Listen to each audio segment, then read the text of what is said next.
You are lying down. Your body has found a firm support on the soft bed. Yet, something is still relentlessly running, refusing to rest. That is the non-stop noise inside your head. Have you ever wondered, who is that voice? It constantly repeats old stories, paints anxious scenarios, and pulls you away from the peace of this very moment. When you try to block it, it screams louder. You feel tired, helpless. Here is the liberating truth a Zen master has seen. You are not your thoughts. Your desire for a deep, peaceful sleep is not about stopping that voice, but about taking one step back and realizing you are the one listening to that voice. Before you can rest, we need to rediscover the clear distinction between the observer, you, and the observed object, thought. Buddhist teachings state that the majority of our suffering comes from identifying ourselves with the flow of the mind. We believe that I am what I am worrying about, or I am what I am thinking about. This very identification creates a mental trap that prevents peace and natural sleep from arriving. The core lesson of Zen and Buddhist practice in this chapter is mindfulness, a non-judgmental awareness of what is happening in the present moment. Mindfulness does not demand tension. It merely invites a gentle presence. Lie down comfortably and listen to this voice with the mindset of a friend. We will use the breath, the most natural anchor of life, to help you take this magical step back. The breath and true nature to achieve the desired length. We will delve into the mechanism of the mind from a Buddhist perspective and how the breath becomes the key, the non-stop flow of consciousness. Our mind is like a constantly flowing river, which Buddhism calls the stream of consciousness. Every thought, every feeling is just a brief wave on the surface. The important points are: no self-nature, anatta.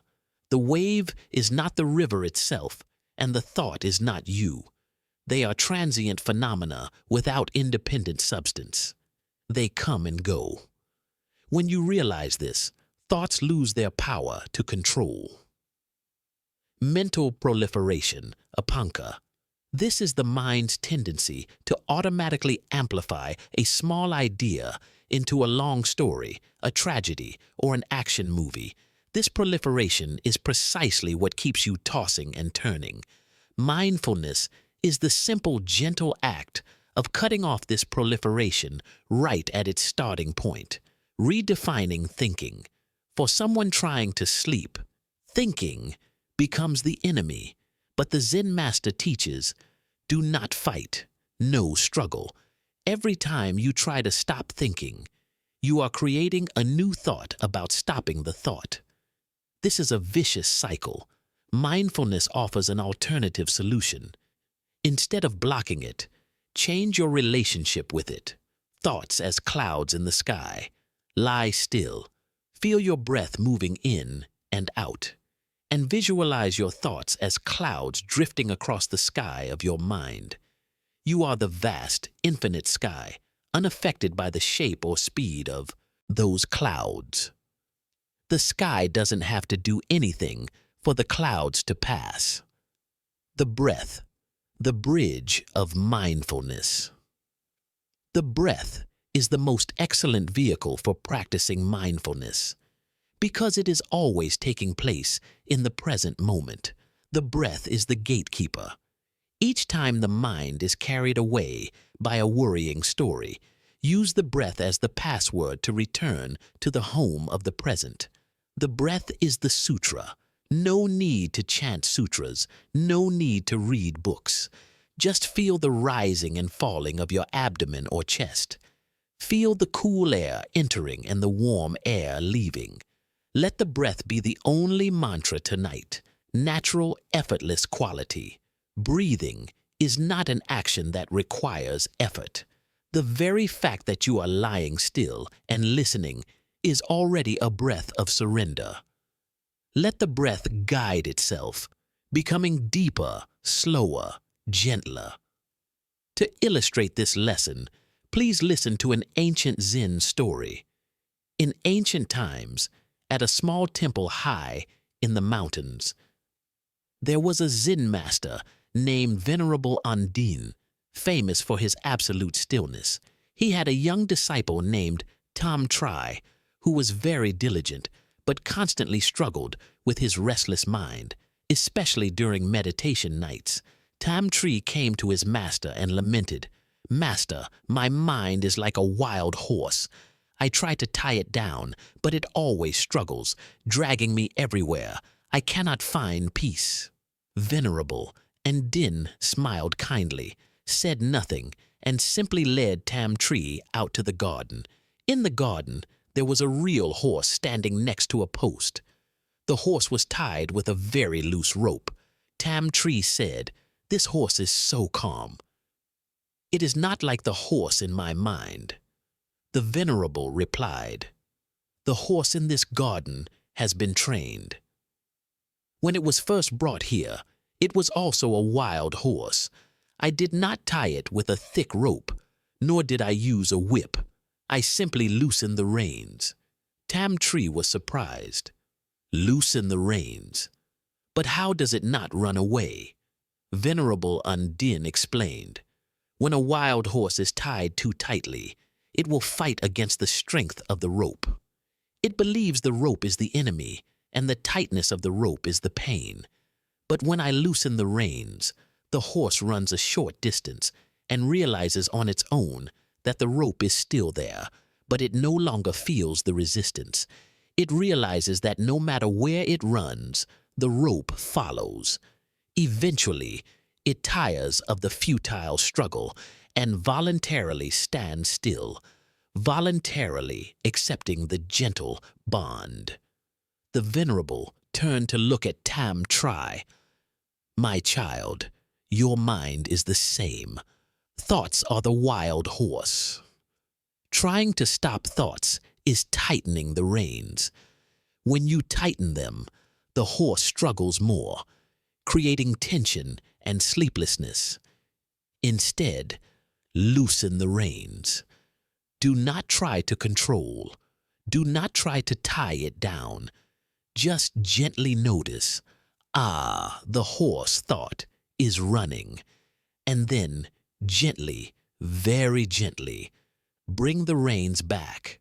That is your breath." The core lesson, the act of loosening the reins, the act of allowing thoughts to pass without chasing them, is the soul's first rest. You only need to do one thing: return to the breath. Now, apply this lesson to the present moment. Complete relaxation. Lie still. Surrender all effort in your muscles. Establish the observer position. Play the role of the person sitting on the riverbank. The river is your mind, and the floating leaves are your thoughts. You do not jump into the river. You only sit and observe. Anchor with the breath. Bring your entire attention to the breath. Breathing in. Know you are breathing in. Feel it. Breathing out. Know you are breathing out. Let go with it. Practice loosening the reins. When a worrying thought pops up, non-judgment. Do not say, "Oh, I'm thinking again, that's terrible." Just recognize, this is a thought about work, or this is a plan for tomorrow. Let go. Use the out-breath as an action of loosening. Imagine you are breathing out the reins, allowing the thought horse to run for a bit. Return. When the next breath begins, gently, non-judgmentally, return to the sensation of the breath. Allow your body to sink a little deeper. Feel your weight growing heavier. We have learned that resting is not about killing thoughts, but about changing our relationship with them.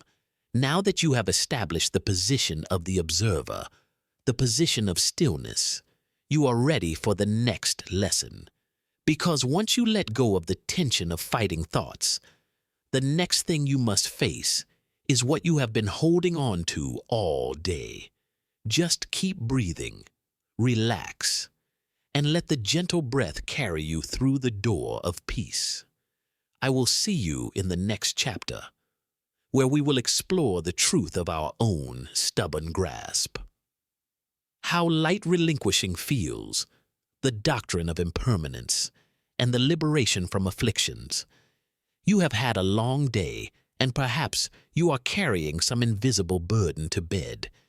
Is it the anger from an argument, the regret over a past decision, or a vague worry about what will happen tomorrow morning? Try a small experiment right now. Clench your right fist tightly. Grip it stubbornly, as if you are holding on to something immensely important that you cannot lose. Feel the tension in your palm, in your knuckles, and even in your forearm and shoulder. What do you realize? That tension is not caused by the object you are holding, but by your very act of holding on. And here is the second liberating truth of Zen. The most stubborn thing in your life is not the outside world, but the clinging of your own mind. Deep sleep cannot arrive when your mind is still tightly grasping onto afflictions and memories. This chapter will teach you the art of letting go, relinquishing, based on the core Buddhist teaching, impermanence, anicca. In the previous section, you learned how to become the observer of the breath and thoughts. Now, we will look deeply into the nature of the things the mind tends to hold on to. The doctrine of impermanence states, nothing in this world, from a thought to a sacred mountain, is eternal and unchanging. Everything is flowing, dissolving, and recreating in every moment. Why is this truth important for sleep? Regarding the past, regret and anger are attempts to revive a moment that has died and passed. Impermanence. Regarding the future, worry is an attempt to hold on to and control a moment that has not yet been born. Impermanence. Regarding the present, tension is resistance to the truth that this moment too will pass. Impermanence. The act of letting go is simply the gentle acceptance of this truth. Letting go is not failure, but liberation from useless tension. It is a natural act, just like a leaf naturally separates from the branch when its time comes, without resisting the wind. The mechanism of clinging and instant relief. To achieve a deep understanding for the length of this chapter, we will analyze the mechanism that creates holding and how impermanence dismantles it. The formation of clinging. According to Buddhism, clinging, attachment, is one of the primary causes of suffering. Craving and grasping, sarj, clinging, trusna, and upadana. Grasping upadana is the psychological act of trying to hold on to an experience, joy, sadness, success, failure, and turning it into mine. The trap of perfect emotions. We often try to hold on to feelings of joy, and when they pass, because they are impermanent, we suffer. Conversely, we try to push away sadness, and when it persists, we also suffer. Both are resistance to the law of impermanence. The trap of labels. Clinging is also about holding on to labels, roles, and self-images. I am a successful person. I am a person who was treated poorly. When these labels are shaken, the mind fights to defend them, and that tension follows you into sleep. Impermanence as the foundation of all change. The doctrine of impermanence is not sad news, but a healing truth, the healing power of time. Every difficult emotion, every physical pain, every worry is changing and weakening with every moment. Yesterday's biggest worry at 3 p.m. is something different by 10 p.m. When you realize it is impermanent, you no longer need to expend energy to shore it up. The law of release. The nature of life is release. Trees release leaves in the autumn. The river releases water into the ocean. The breath releases air from the lungs. Only the human mind tries to go against the current. The act of letting go is the act of harmonizing with the flow of the universe. The healing practice. Contemplate what you are trying to hold on to. Look at it and whisper, "This too shall pass." Such contemplation immediately loosens the mental reins, and relief appears. The magic of instant relief. Relief is not a distant destination, but the direct result of the act of letting go. Relinquishing control over the future. When you let go of the need to control the future, you become free. The future still comes, but you do not carry its burden. Relinquishing the past. When you let go of the need to change the past, which is impossible, you liberate energy for the present. The past remains a memory, but it is no longer a chain. This is instant freedom, a relief you can feel in your body right now. To engrave the lesson of carrying the burden of clinging, please listen to this famous Zen story. Two Zen monks, Aikido and Toyo, were on a pilgrimage. They were monks who strictly adhered to the precept of not touching women. When they came to a river, swiftly flowing from heavy rain, they encountered a beautiful young woman standing on the bank. Her face was full of worry, not knowing how to cross the strong current. Venerable Aikido, the older monk, did not hesitate. He immediately took off his sandals, approached, lifted the girl onto his shoulders, and carried her across the river. After setting her down safely on the other bank, he nodded a greeting and continued on his way. Venerable Toyo, the younger monk, was completely silent. He followed his master. However, a storm of judgment and discomfort arose in his heart. He could not concentrate on the journey. They walked in tense silence for several miles. Finally, Toyo could not bear it any longer.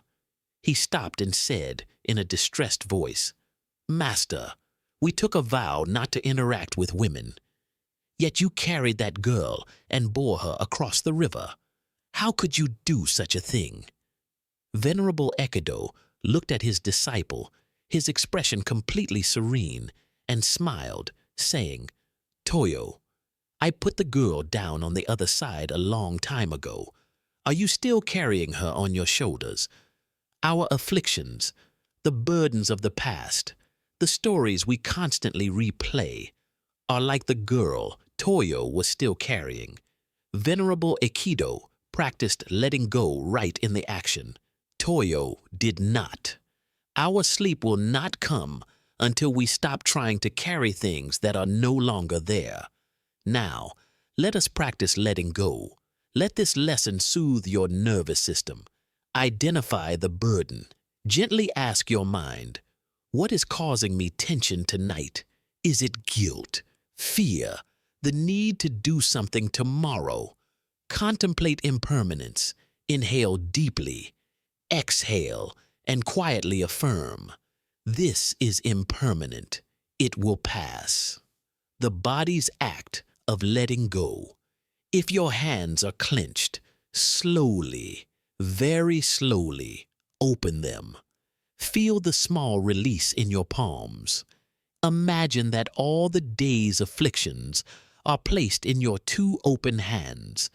As you exhale, imagine you are dropping those burdens onto the mattress where they dissolve completely. The body's lightness. Feel your shoulders relax more. Your jaw is no longer clenched. Your brow is smooth. You have stopped fighting what has passed. You have learned to let go of the burden of clinging. However, this journey is not only about letting go, it is also about accepting what is present.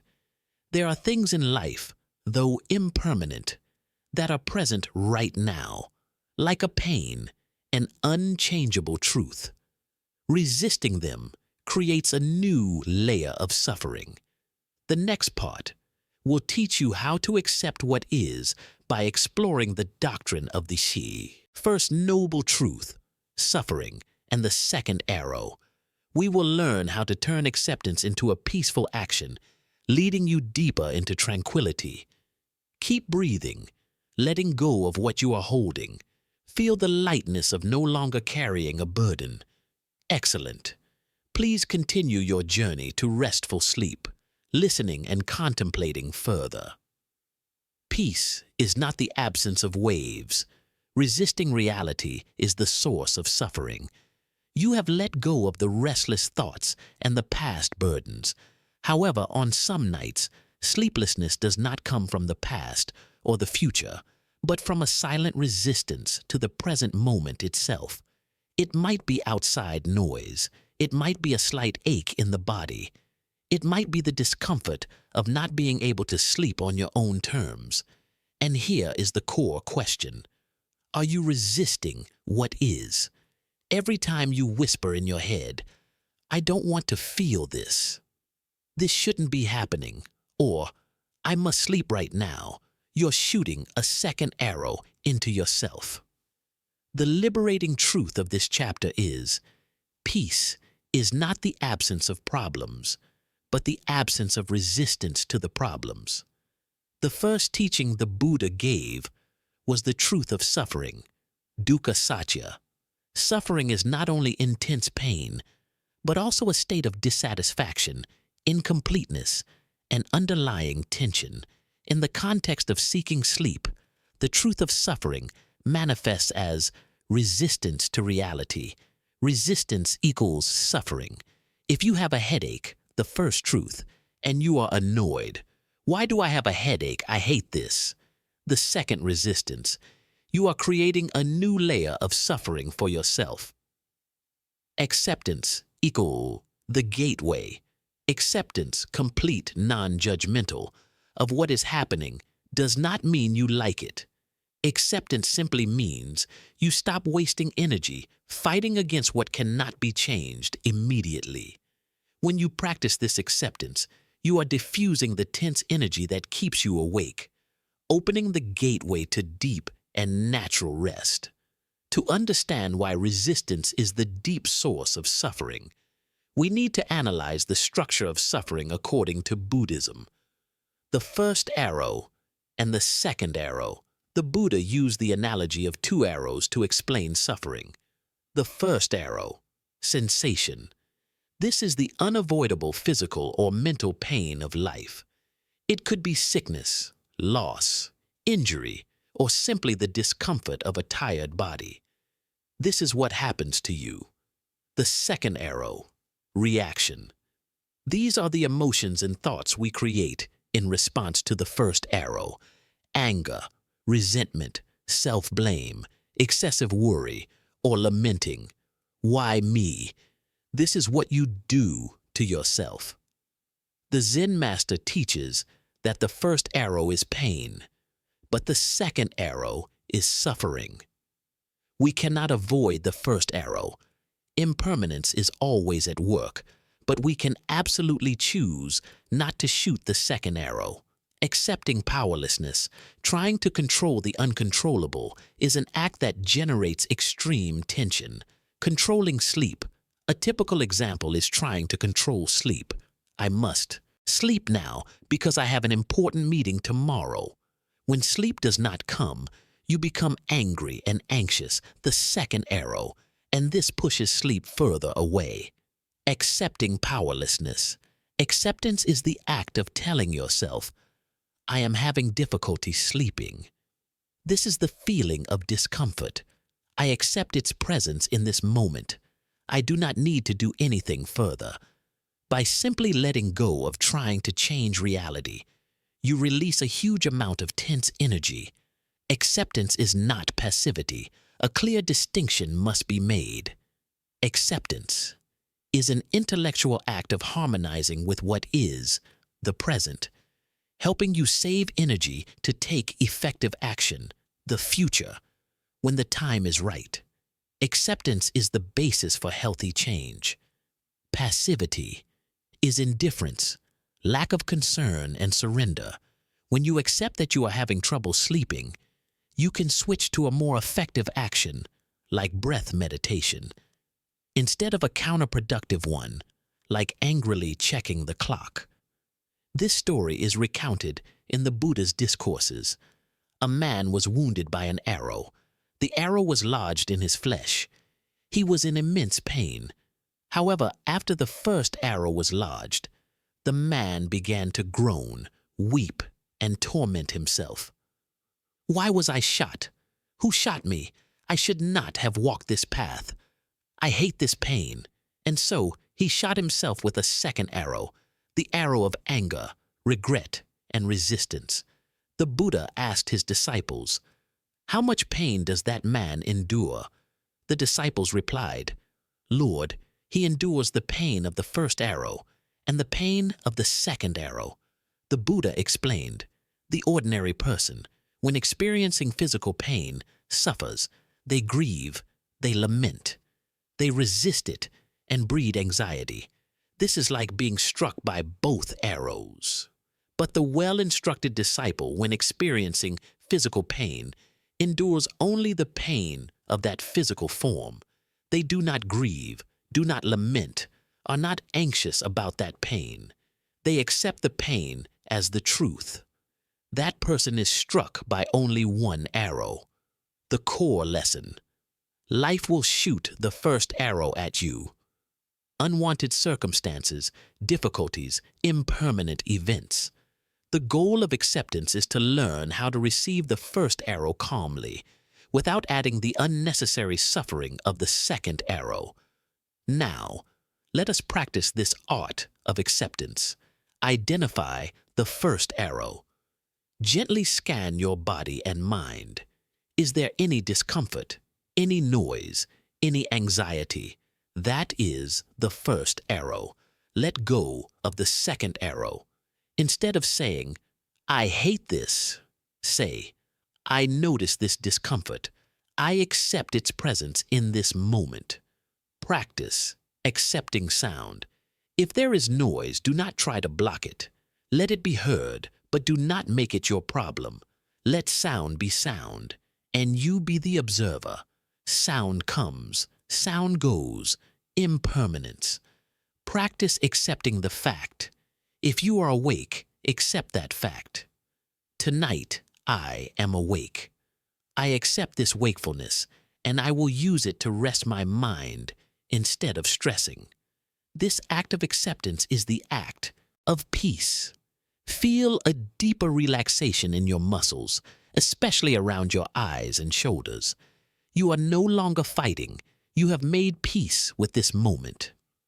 Acceptance has lightened your mind. Now, we will turn our attention to the home of the mind, your very body. During stressful days, our bodies accumulate tension that we are unaware of. This tension is the physical barrier separating you from deep sleep. The next part will be a detailed, slow journey through your body, using the technique of body scan meditation and the teaching of impermanence to soften all physical tension. Just keep breathing, letting go of all resistance. Feel the deep peace that comes from simply letting things be as they are. Excellent. Please continue your journey to rest, listening, and contemplating the next section, where the mind hides all tension, body scan, meditation, and the impermanence of sensation. Have you ever finished all your work, cleared every worry from your head, yet your body still feels as if it is braced? Sometimes the mind has surrendered, but the muscles, unaware, are still clinging to the tension of yesterday. Ask yourself right now, what are you holding on to in your body? It might be the unconscious clenching of the jaw. It might be the secret tightening in the neck and shoulders. These are the invisible stones that the mind has placed in the temple of your body. As long as these stones remain, deep sleep will not find its way in. The liberating truth of this chapter is, Your body is not just a physical structure, it is the most honest mirror reflecting your mind. When you bring the light of mindfulness to your body, you automatically free your mind from tension. We will embark on a deep, slow journey through each part of the body based on the body scan meditation technique to soften and release every last bit of tension. In the foundational teachings of mindfulness, Satipatthana Sutta, the Buddha taught that we need to contemplate the body to understand its impermanent nature. Body scan. Meditation is not merely a massage or relaxation technique. It is an act of wisdom and compassion. Wisdom, realizing that every sensation in the body, whether pain, tension, or pleasantness, is impermanent, constantly arising and passing away. This helps us not to cling to or resist them. Compassion, bringing attention, gentleness, and loving kindness to the neglected or tensed areas. This is a healing act, telling the body, I see you, I care for you. When you lie down and direct your attention, the tension will be exposed. And when tension is acknowledged, it has a chance to dissolve on its own, just as darkness vanishes when the light is turned on.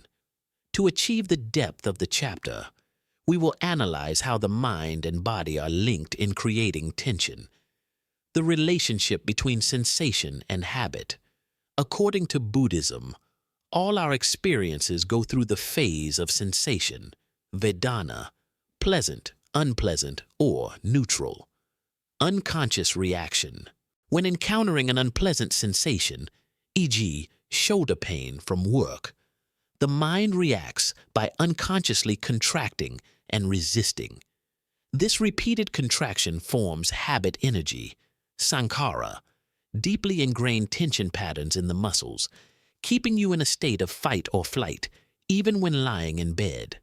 Impermanent sensation, body scan. Meditation reminds us, tension, no matter how strong, is just a sensation, and that sensation is always changing. When you accept it and bring attention to it, you break the pattern of unconscious contraction, using the breath to permeate tension. The breath is not just an anchor, it is also a tool for cleansing and softening. In-breath, loving kindness. Imagine that as you inhale, you are drawing an energy of peace and compassion. Direct this energy to the tense area, e.g., the area around the eyes. Out-breath, release. As you exhale, imagine you are breathing out that tension. Let the breath carry away the contraction, the heaviness, the fatigue. Imagine the area softening, melting into the mattress. Soften from the inside out. True relaxation is not about making the muscles weak, but about releasing control over them. Allow the body to rest under the influence of gravity, the deep journey of the body. Scan. We will go through key stops where tension often hides. Face and jaw. This is where worry, judgment, and the effort to control words are stored. Relax the facial muscles. Gently part the jaw and feel the flow of all expression dissolving. Shoulders and neck. This is where we carry responsibilities and the burdens of others. Like the story in Chapter 2. Imagine your shoulders getting heavy and sinking deep into the mattress. Back and abdomen. The back holds support and fatigue. The abdomen holds anxiety and fear. Breathe deeply into the belly, softening the abdominal area and accepting the full support of the bed. Arms and legs. Hands cling to action, legs cling to movement. Let them become heavy and still, like branches surrendering to the night. This Zen story helps us contemplate the body and the acceptance of its imperfections. There was an old monk living in a poor temple. His jia, kasaya, monk's robe, was old and torn in many places. One day, a wealthy guest visited the temple. Seeing the monk's torn robe, the guest felt pity and offered to sew the monk a new robe out of expensive silk. The old monk refused. "Thank you for your kindness, but this robe is sufficient." The guest wondered, "The robe is so tattered, why won't you replace it, master?" The monk gently explained, "Dear patron, this robe, though torn, has taught me valuable lessons. When it was new, I was constantly afraid of staining or tearing it. My mind always clung to its perfection. But now that it is old and torn, I realize its impermanence." He pointed to the tears on the robe. "Each tear reminds me of the inevitable deterioration of this body. Our body is the same. It will get old. It will ache. It will get sick. If I clung to the perfect appearance of the robe, I would suffer when it tore. Just as if I cling to the permanent health of the body, I will suffer when it weakens. Now, when the robe is torn, I simply feel it. When it is cold, I know it is cold. When it is warm, I know it is warm. I do not wish it to be something it is not. I simply accept its impermanence, and that is peace." The core lesson: our body is a kasaya, robe. It may have tears, aches, fatigue, discomfort when lying down. Body scan, meditation is not about making the body perfect, but about learning to accept and feel those tears with compassion, realizing they are impermanent, and thereby softening the resistance. Now, we will begin the journey of softening the entire body. Deep and heavy breathing. Feel the breath adding weight to your body. Crown of head and eyes. Relax every small muscle around your eyes, forehead, and scalp. Let them slide downwards. Jaw and neck. Gently loosen the jaw, letting your teeth not touch. Feel the neck muscles released from supporting your head. Shoulders and arms. Exhale and let your shoulders melt downwards. Feel the heaviness of your arms, elbows, wrists, and every finger. Chest and abdomen. Breathe deeply into your belly. Feel the warmth and softness spreading. Release all control and worry in the abdominal area, back, and pelvis. Allow gravity to pull your back and pelvis deep into the mattress. Feel the complete support. Legs and feet. Feel the weight of your legs. Relax your hips, knees, ankles, and every toe. Let them become still and heavy like logs. You have softened the physical body, the repository of the mind's tension. This letting go is a natural act, a surrender to gravity. Now that the body has fully surrendered, we need to complete this act of letting go by releasing the mind's final clinging, the need for control.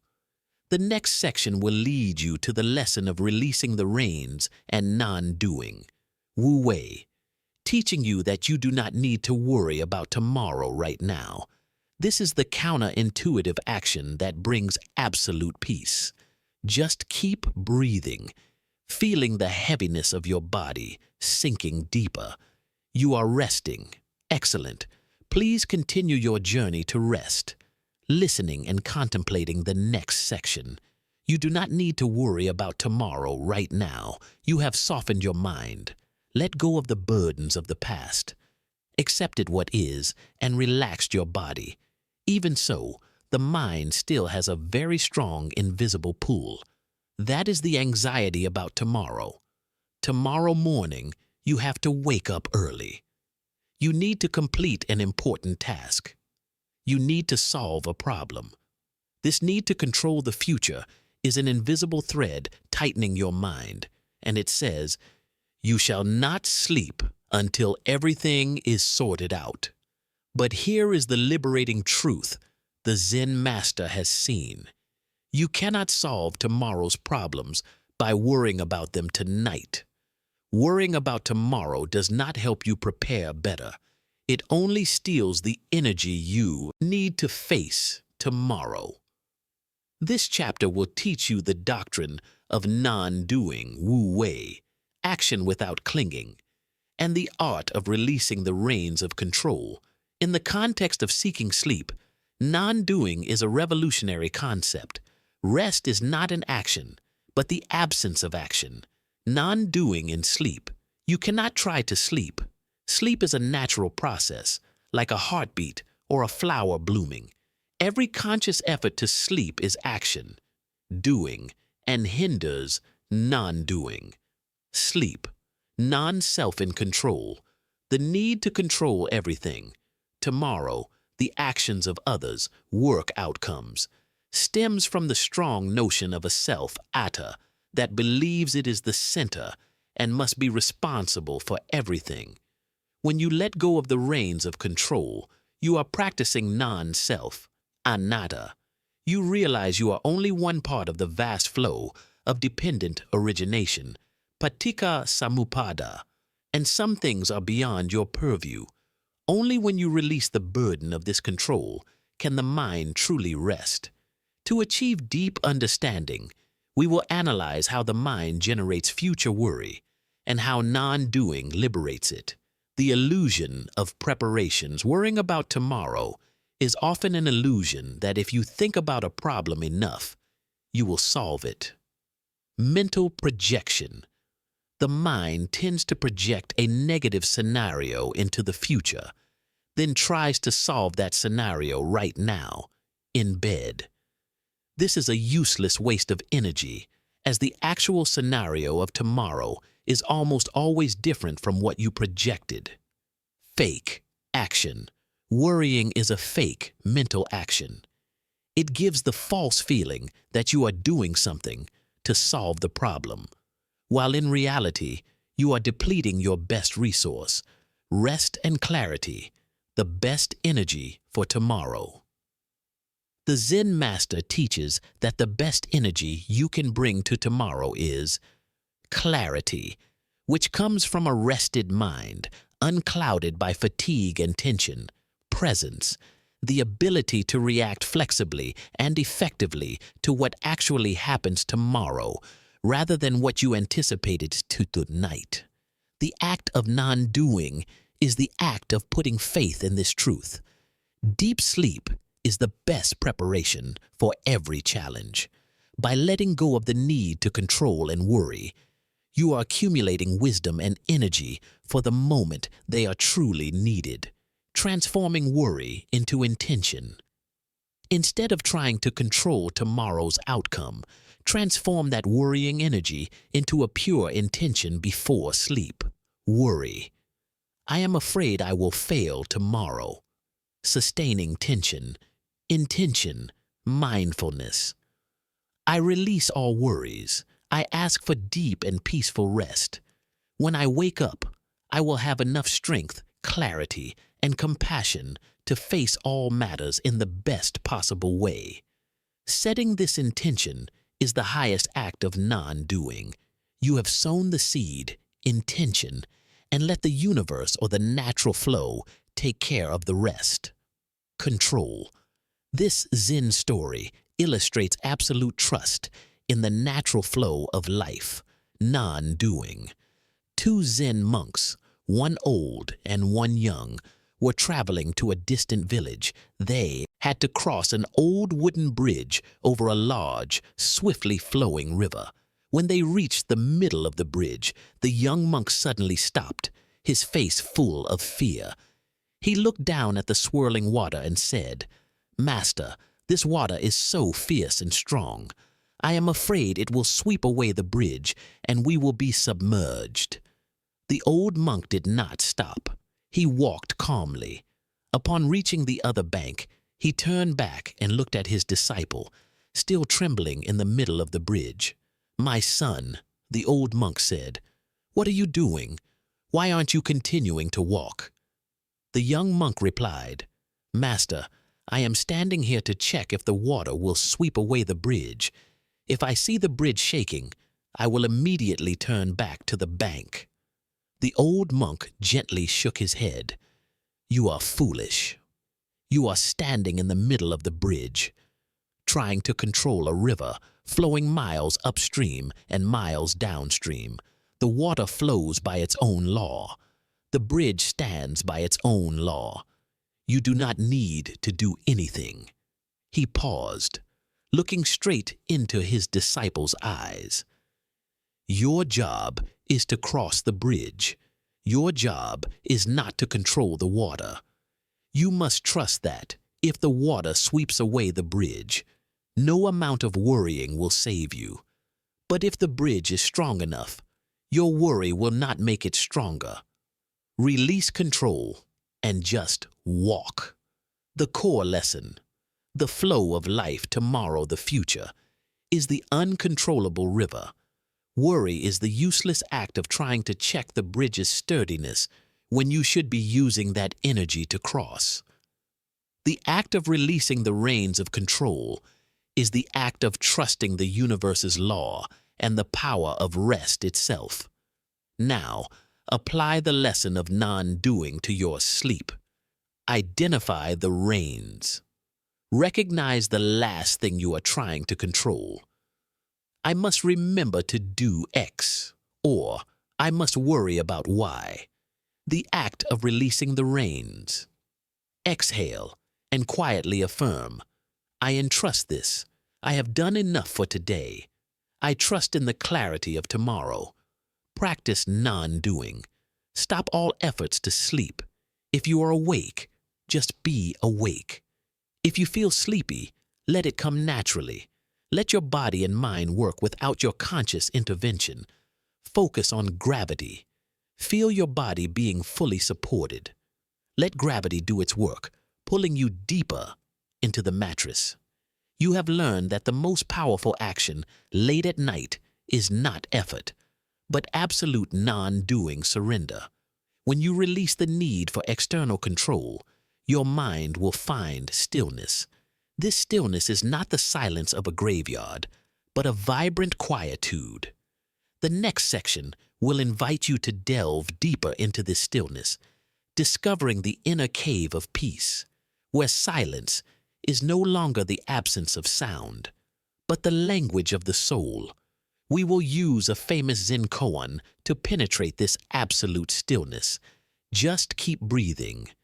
Release the reins of tomorrow. Let tonight be a night of unconditional rest. Excellent. Please continue your journey to rest, listening and contemplating the next section, the power of stillness. You have succeeded in letting go of control and effort. Now, as the mind and body are less tense, a new phenomenon may appear. The absence of external noise does not equate to inner stillness. You might be lying in a quiet room, but the mind still feels restless, lacking a deep anchor. You are searching for a refuge, a cave of peace, where the world's noise and the soul's agitation cannot reach. And here is the liberating truth the Zen master has realized.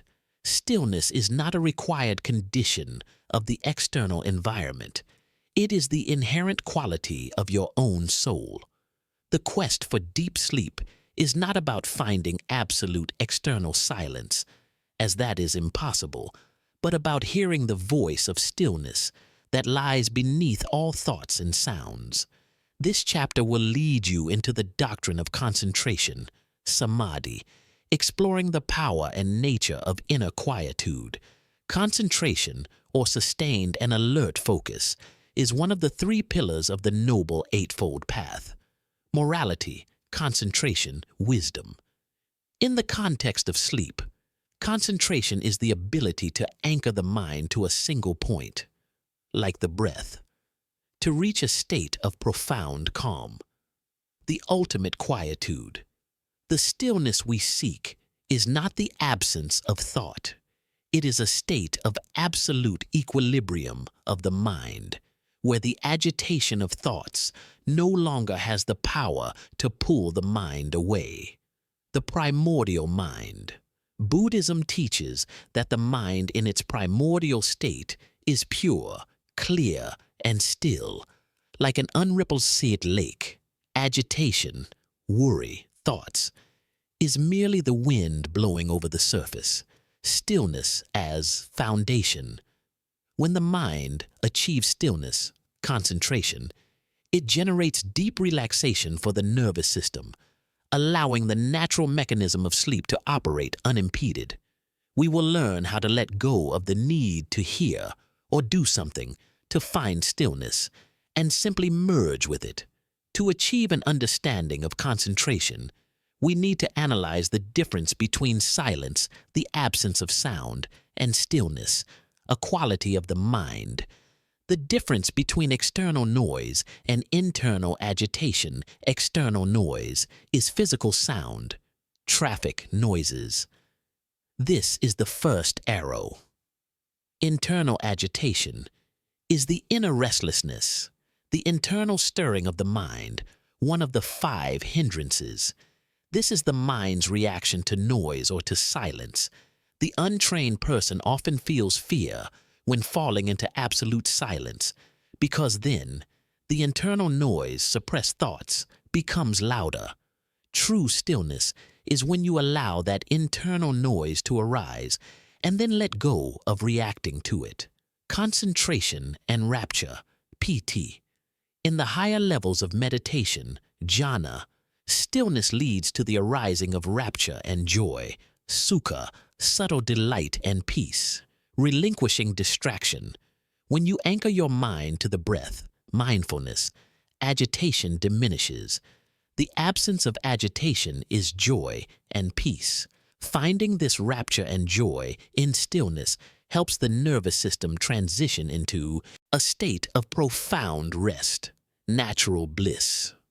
This bliss does not come from seeking an external object, music, a book, but from returning to the source, where the mind is, in its very nature, peaceful. Stillness is the language of truth. Zen masters often emphasize that the highest teachings lie beyond language, not dependent on words or letters. The language of what is.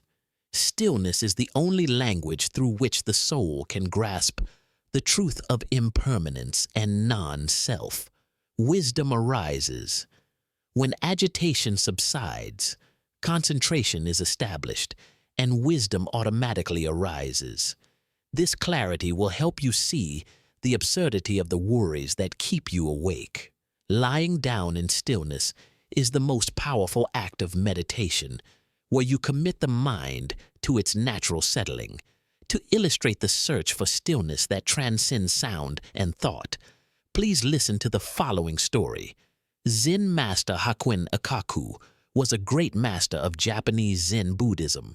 One of the most famous koans he presented to his disciples was, "What is the sound of one hand clapping?" The disciples tried their best to answer this seemingly illogical question. Some explained with complex philosophy, some covered their ears to describe silence, some tried to mimic the sound a single hand might make. Hakuin always shook his head. He explained, "When one hand claps the other, it creates a sound, noise. That is the world of duality, many thoughts, noises, but the koan does not ask about the sound of two hands." He invited the disciple to go deeper, seeking a sound the ear cannot hear, a stillness the mind cannot deduce. He asked them to listen with the ear that is no ear, listening with their entire presence and inner stillness. Finally, a disciple achieved realization, not by offering a verbal answer, but by abandoning all effort to find one. That person understood. The sound of one hand clapping is the absolute stillness of the mind, where all duality, sound, silence, thought, no thought, has dissolved. It is the stillness that the physical ear cannot hear, but the soul has experienced. The core lesson: trying to find stillness by eliminating sound or thought is a mistake. True stillness, The cave of peace lies at the deeper layer of consciousness, where you no longer need to do anything to create it. It is simply the true nature of your mind. Now, apply the lesson of concentration and stillness. Merge with the present. After relaxing your body, feel your weight sinking deep. Listen to the silence. Listen to sounds. Listen to noise. And then, listen to the space between the sounds. Listen to the silence that envelops all noises. Breathe the stillness. Inhale, acknowledging the stillness that exists. Exhale, and surrender into that stillness. Imagine you are melting into the quiet space of the room. Transform agitation. If a thought tries to pull you away, do not fight. Just recognize this is an agitation and gently return to the foundation of stillness beneath all stirring. You have found the deepest refuge, the cave of peace of the soul. However, this journey cannot be complete if we do not face the lingering emotions. There are difficult emotions, fear, anger, sadness, that we often try to suppress at night. These emotions are like abandoned children. They cry out for attention. The next section will teach you how to face the darkness, how to use compassion to transform these difficult emotions, turning them into material for deep healing and peace. Just keep breathing. Feel the stillness like a warm blanket enveloping you. You are home. Excellent. Please continue your journey to rest, listening, and contemplating the next section, how to transform difficult emotions, recognizing emotions as passing guests. You have found stillness, but just as you begin to drift into sleep, a sudden emotion rushes in, strong and uninvited. It might be a vague wave of fear, a burst of anger from an event in the afternoon, or a feeling of sadness with no clear cause. These emotions are like the darkness that we often try to push away. We do not want to feel them, and this very rejection makes them stronger, activating the nervous system and keeping you awake. And here is the liberating truth the Zen master has seen. Difficult emotions are not the enemy. They are abandoned children pleading for your compassion. The quest for sleep is not about blocking emotions, but about using loving kindness, metta, and compassion, karuna, to transform them. This chapter will teach you how to open the door of your heart to gently welcome these uninvited guests. In the four immeasurables, Brahma-viharas, compassion is the foundation for facing suffering, including one's own emotional suffering. Compassion for yourself. Compassion is often directed outward, but in Zen, it is crucial to direct it inward, accepting the presence of difficult emotions without self-criticism. When you feel fear, pause and say to yourself, I see this fear is suffering. I wish to care for it. Emotions as guests. Zen philosophy teaches that everything that comes and goes is impermanent. Difficult emotions are like passing guests. If you resist them, they will stay and knock louder. If you open the door and greet them with gentle acceptance, they will feel seen, heard, and will quickly move on. This act of compassion will immediately soothe the fight-or-flight nervous system, allowing the mind to rest. To achieve deep understanding, we will analyze how rejection amplifies emotions and how compassion dismantles it. Suppression and the chain reaction. When a difficult emotion arises, the first arrow, the mind's typical reactions are suppression, pushing the emotion down, pretending it doesn't exist. Emotional energy does not disappear. It transforms into muscle tension or psychological agitation. Amplification, turning the emotion into a story. I am always an anxious person. I am a victim of this anger. Identifying with the thought, both reactions increase the arousal level of the nervous system, making sleep impossible. The see and allow principle, compassionate mindfulness. The Buddhist method of emotional transformation is a combination of mindfulness and compassion. Seeing clearly, use mindfulness to recognize, ah, this is fear. Ah, this is a feeling of sadness. No need to analyze the cause right now. Just gently label it, opening the door. Instead of contracting, open your body to the emotion. Allow it to be felt. Imagine you are breathing into the discomfort, not trying to push it out. Impermanence. Contemplate that the emotion is also impermanent. It will change and dissolve if you do not feed it more energy from resistance. The transformation. In this way, you are transforming the fighting energy of the emotion into the energy of acceptance and healing. The difficult emotion becomes an object of meditation rather than an obstacle to sleep. The practice of turning emotion into breath. When emotions are too strong, use the breath as a mediator. In-breath. Breathe in the tension, the discomfort of that emotion. Embrace it. Out-breath. Breathe out generosity, relaxation, and compassion for yourself. This is called Tonglen, or taking and giving meditation, a powerful compassionate act. You take in the suffering and breathe out well-being.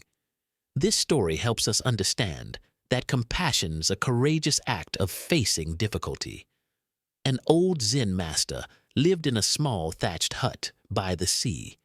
He had a young disciple who was frequently overwhelmed by his own bouts of anger and fear. One night, a major storm hit, with violent winds and torrential rain. The sound of the wind screaming and the waves crashing was terrifying. The disciple trembled and ran into the master's room. "Master, the wind is too strong. I fear the hut will collapse. I fear the darkness and this screaming." The master was sitting in meditation in the faint candlelight. He looked at the disciple with eyes full of compassion. He said, "My son, do you see this candle? The storm is trying to extinguish it. If I try to fight the wind by shielding it too strongly with my hand, the candle will flicker more and be more likely to go out. That is how you deal with your fear, resisting and suppressing it, which only makes it stronger." "But look," the master continued, "I simply place the candle where it can be gently protected, inside the hut, and then I let go of control over the storm." He picked up the candle, held it out slightly toward the storm, and then brought it back. "The storm is still there, but I do not fight it. I just keep the light of compassion lit. Let the storm, emotion, scream. Your job is to keep the candle of mindfulness and compassion in your heart from going out, not to extinguish the storm." The core lesson. Difficult emotions are the storm. Your sleep does not require the storm to stop, but requires the candle of compassion within you to stay lit. When you face emotions with acceptance and compassion, you light the candle, and the storm will pass on its own. Now, practice this compassion toward any remaining difficult emotions. Acknowledge, identify any discomfort, anxiety, sadness, restlessness. Label it. This is restlessness. Open the heart. Instead of tightening, soften the area of the body that holds the emotion, often the chest, abdomen. Inhale and imagine you are expanding the space for that emotion to exist. Breathe with compassion, in-breath. Breathe in that discomfort, embracing it with acceptance, out-breath. Breathe out relief, peace, and the silent wish. May I be peaceful. May this emotion be light. Set the guest down. After a few breaths, thank the emotion for teaching you compassion. Gently set it down and return to the sensation of gravity pulling you into sleep. You have successfully transformed the lingering emotions. However, many difficult emotions stem from old stories, wounds, and mistakes that we cannot let go of. The next section will invite you to put down the luggage, releasing the burden of the past through the doctrine of karma and the healing power of forgiveness. This is the final step to cleanse the mind before sinking into deep rest. Just keep breathing, embracing yourself with compassion. You are safe, and all emotions are accepted. Releasing the burden of the past, regret and anger are shackles. You have faced and transformed fleeting emotions, but on some nights, sleeplessness does not come from minor events of the day, but from the luggage of the past that you are still carrying. It might be deep regret over a mistake made years ago. It might be persistent anger toward a person who hurt you. These emotions are not passing guests. They are large stones you have packaged and carried to bed. You may feel exhausted. The truth is, it is the burden of the past that is weighing you down, preventing the peace of the present moment. The liberating truth of this chapter is, the past is not a place to live. It is a lesson that has been recorded. Carrying it is unnecessary. We will use the doctrine of karma and the power of forgiveness to put down the luggage, returning lightness to you. In Buddhism, karma is not predestined fate or punishment, but an intentional action, body, speech, mind, that creates a potential result in the future. Karma is action in the present. Regret over the past is you continuing to sow the seeds of self-blame in the present. Anger toward others is you continuing to sow the seeds of tension and hatred in the present. This is how you create negative karma right now, by clinging to the past. Forgiveness is liberation, the act of forgiveness for others, and more importantly, for yourself, is not condoning the mistakes, but the action of ceasing to create the karma of suffering in the present. When you forgive and let go, you are telling the universe, the lesson has been learned. I carry this burden no more. This is the most powerful action to free the mind for sleep.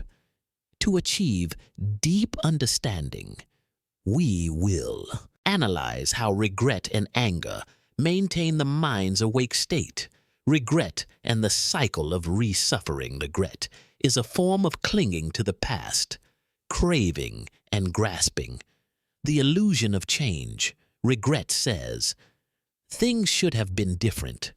But since the past is impermanent and has passed, the attempt to change it is futile. Self-blame. Self-blame is an act of attacking oneself, harming the mind, the second arrow. It activates the alarm state, causing the body to produce stress hormones, preventing relaxation. Meditation action.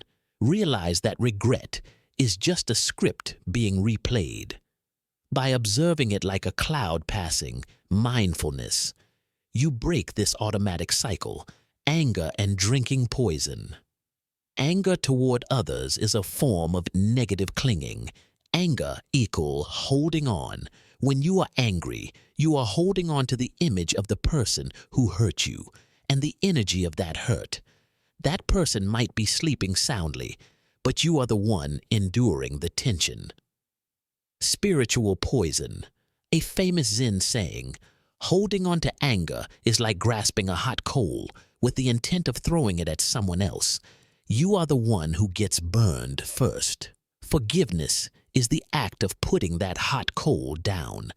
Forgiveness is not declaring that the other person's action was right. It is declaring that you deserve to be freed from its burden. The practice of acknowledging and letting go, the Zen master teaches that the best way to deal with the luggage of the past is acknowledge the lesson. The past is not luggage. It is a map. Ask yourself, what lesson can I learn from this experience? When the lesson is acknowledged, the burden lightens. Use the breath for cleansing. Visualize that as you inhale, you are taking in the regret or anger. As you exhale, you are breathing out the warm light of forgiveness, extending it to that person and to yourself. The relief comes from deciding, the best action I can take right now is to rest, so that my mind can cleanse itself and become clearer tomorrow. This ancient story visually illustrates the burden of resentment and clinging. An old monk named Thien An led 4 disciples on a pilgrimage through a treacherous mountain region. Every day, before starting the journey, Thien An would give each disciple a small stone, asking them to carry it with them. At the end of each day, the master would ask the disciples to recount what they were unhappy about regarding each other or the journey that day. The first disciple complained, "I am unhappy because the food was too little." The master immediately asked him to pick up a larger stone, because craving, wanting more, is a burden. The second disciple was angry. "I am angry at my elder brother because he walked too fast and did not wait for me." The master asked him to pick up another stone, because hatred is a burden. And so, every time the disciples complained, got angry, regretted, or grumbled, the master asked them to pick up another stone and add it to the cloth bag they carried. After 1 week, the 4th disciple, who was the least complaining, also had to carry a bag full of heavy stones. On the 8th day, Thien An stopped. He looked at the disciples who were sweating profusely, their shoulders hunched under the heavy bags of stones. He smiled and asked, "How do you feel?"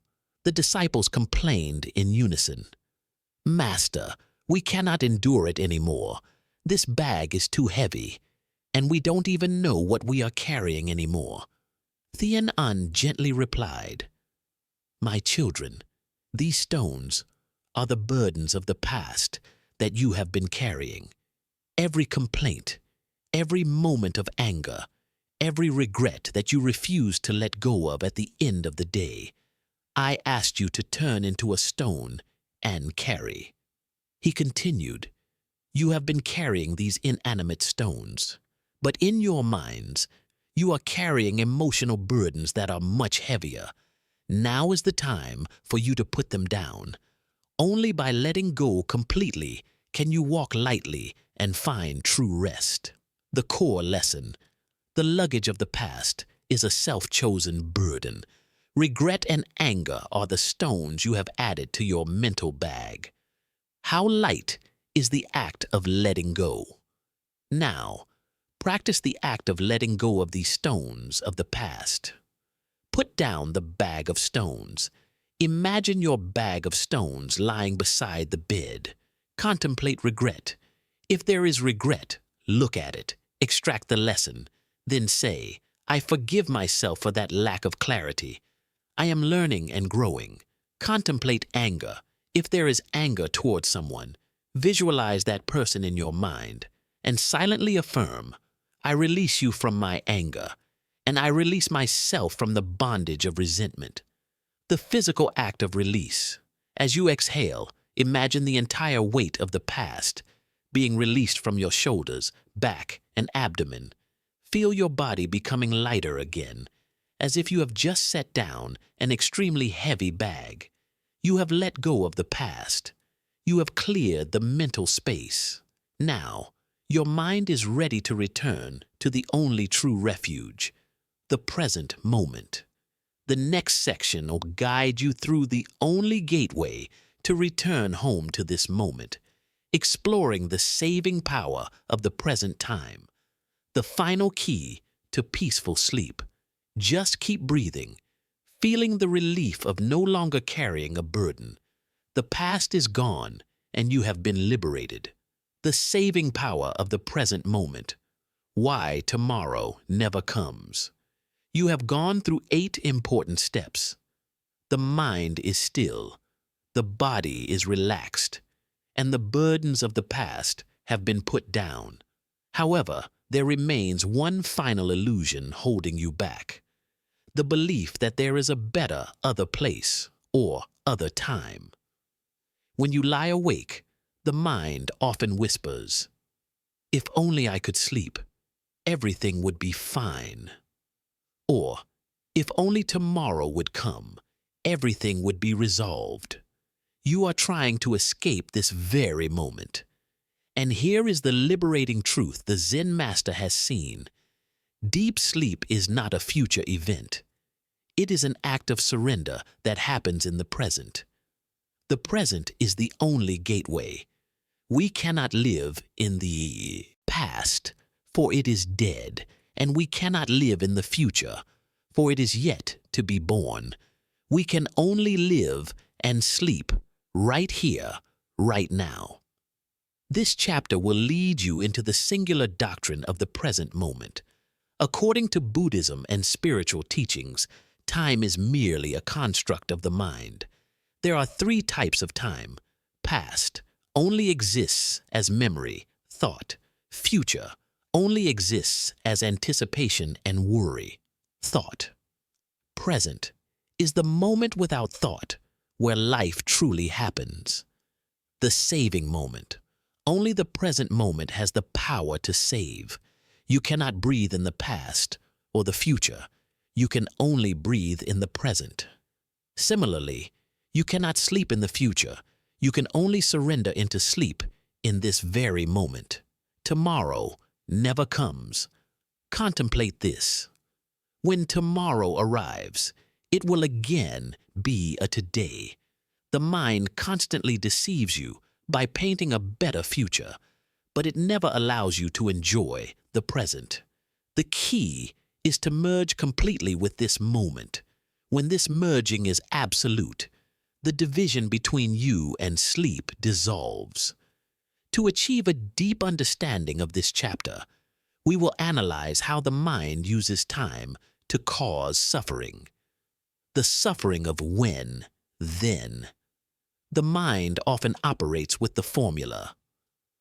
When this happens, I sleep, I succeed, I solve the problem. Then I will be at peace. The postponement of joy.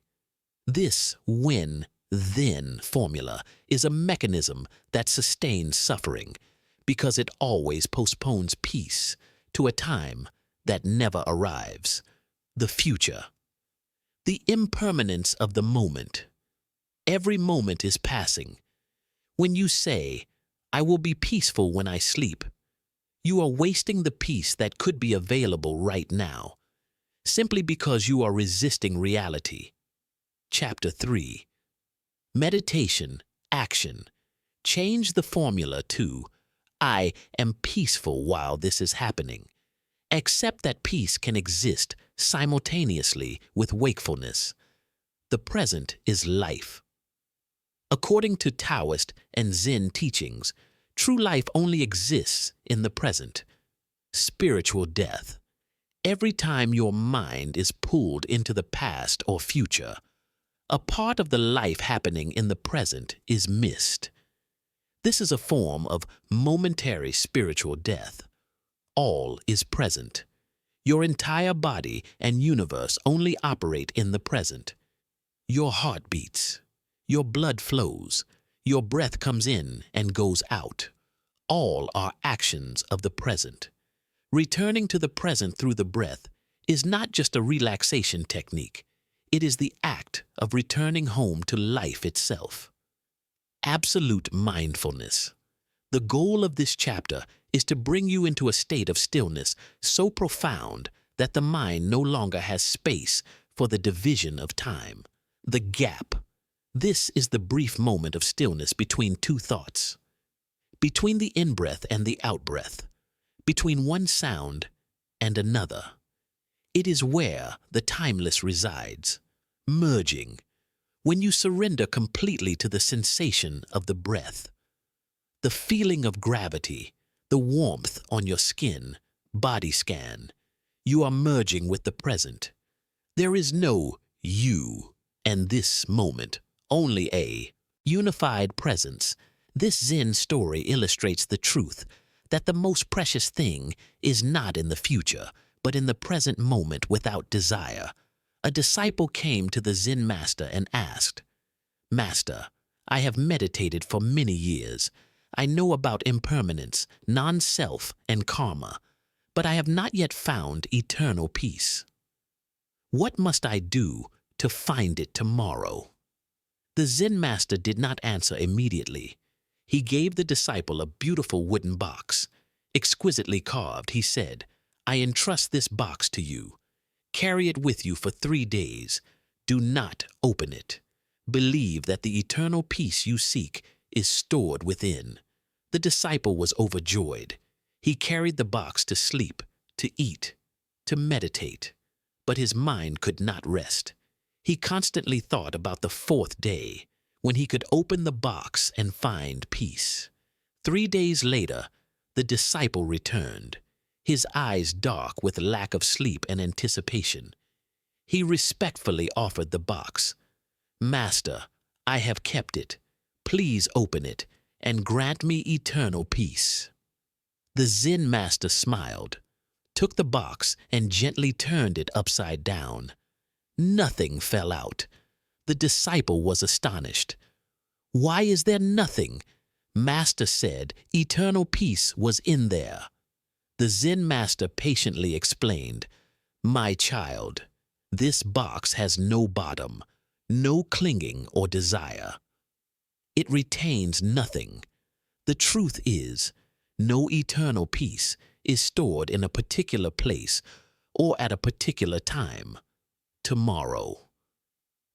If you seek peace tomorrow, you will be restless forever. Eternal peace is the very emptiness, non-self, of this bottomless box. It is your absolute surrender to the outcome, right in the moment you are holding it. It is this acceptance of the emptiness that is the peace you have missed. The core lesson: liberation is not in the future you are seeking, but in the absolute acceptance and surrender into the only gateway, the present moment. Now, apply the lesson of the present and non-doing to complete your preparation for sleep. Stop all intentions. Stop all intention of having to sleep. If you are awake, just be awake. The only goal now is presence. Feel absolute gravity. Feel the entire weight of your body sinking deep into the mattress. This is the action of the present. Gravity is working right now. Merge with the breath. Use the breath as a bridge. Feel the in-breath. Feel the out-breath. No future, no past, only the sensation of the breath. Surrender. As you exhale, surrender deeper into the present. Imagine you are dissolving into the stillness of the room. This moment is enough. Rest will naturally arise from this surrender. You have completed the first phase, cleansing and preparing the mind. Your mind is now cleared of its biggest attachments. The next section will be a turning point, where we shift from letting go to nurturing. We will explore life energy, prana sa chi, and learn how to regulate this energy through deep breathing and cultivation techniques to activate the mechanism of self-healing and deep sleep. Just keep breathing, sinking deeper into presence. You are at the only gateway, sowing the seeds of peace before drifting into dreams. Sleep quality is determined by intention. You have found absolute peace and stillness in the present moment. All resistance has been released. Now, you are in a state of perfect balance, right at the threshold of sleep. However, before allowing the mind to completely dissolve into the night, there is one final, gentle, yet immensely powerful action that a Zen master always performs. Sowing the intention. Did you know that the quality of your sleep is determined not only by what you let go of, but also by what you choose to nurture? If you sleep with a chaotic mind, your dreams will be storms. If you sleep with a peaceful mind, full of loving kindness, your sleep will become a profound act of meditation, a source of renewal. The liberating truth of this chapter is, intention, satana, is the final karmic act of the day. Sowing wholesome seeds right now determines the peace of the night and the blessing of tomorrow. In Buddhism, intention is considered the most important factor of karma. The Buddha taught, monks, I call intention, will, karma. Through intention, one acts by body, speech, and mind. The final positive, karma. When you lie down, even if the body is inactive, the mind is still sowing seeds. Setting a wholesome intention is the act of generating merit, punya, a positive energy that nourishes the mind, soothing any lingering seeds of worry. 3 actions of sleep, body, lying down in a peaceful posture, releasing completely. Speech, refraining from negative words or complaints, maintaining sacred silence. Mind, setting a clear and wholesome intention. This chapter will guide you on how to use this subtle energy to shift your mental state from surrender to serene nourishment. To achieve deep understanding, we will analyze the influence of intention on the levels of consciousness and sleep. Intention and the storehouse consciousness, Alaya Vijnana. In Yogacara Buddhism, consciousness-only school, there is the deepest layer of consciousness called the storehouse consciousness, where all karmic seeds, wholesome and unwholesome, are stored, sowing seeds at the threshold, just before you sink into deep sleep, the transitional space between waking and dreaming. The consciousness tends to be very sensitive and highly receptive. Sowing a pure intention, such as loving kindness, peace, at this threshold, helps that wholesome seed go deep into the storehouse consciousness. Cleansing dreams.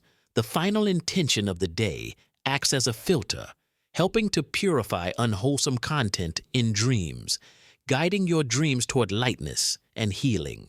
The purpose of intention for self and for others. A good sleep. Intention is not just for personal benefit, but also an act of compassion directed outward. Personal intention. May I rest deeply and peacefully to restore my energy and clarity. Boundless intention. May my energy of peace spread to those who are suffering, and may all beings find peaceful sleep. This is the act of a bodhisattva, one who wishes to help others even while sleeping. Expanding the intention beyond oneself immediately reduces clinging, self-centered worry, and replaces it with generosity and equanimity, using the breath to anchor the intention. We will use the breath to anchor the intention. Anchoring. Choose a single intention and link it to the breath. For example, when inhaling, silently affirm, peace. When exhaling, silently affirm, surrender. Repetition. Repeat this intention gently, like a mantra, until your mind begins to drift into sleep. Do not force it. Let it be a gentle whisper. This story illustrates the enduring power and protection of wholesome intention. There was a village nestled at the foot of a high mountain, often covered in cold, white snow for months. There was a farmer named Hugh Tom, Wisdom Heart, renowned for sowing his seeds with great care and deep intention. He never sowed seeds hastily or irreverently.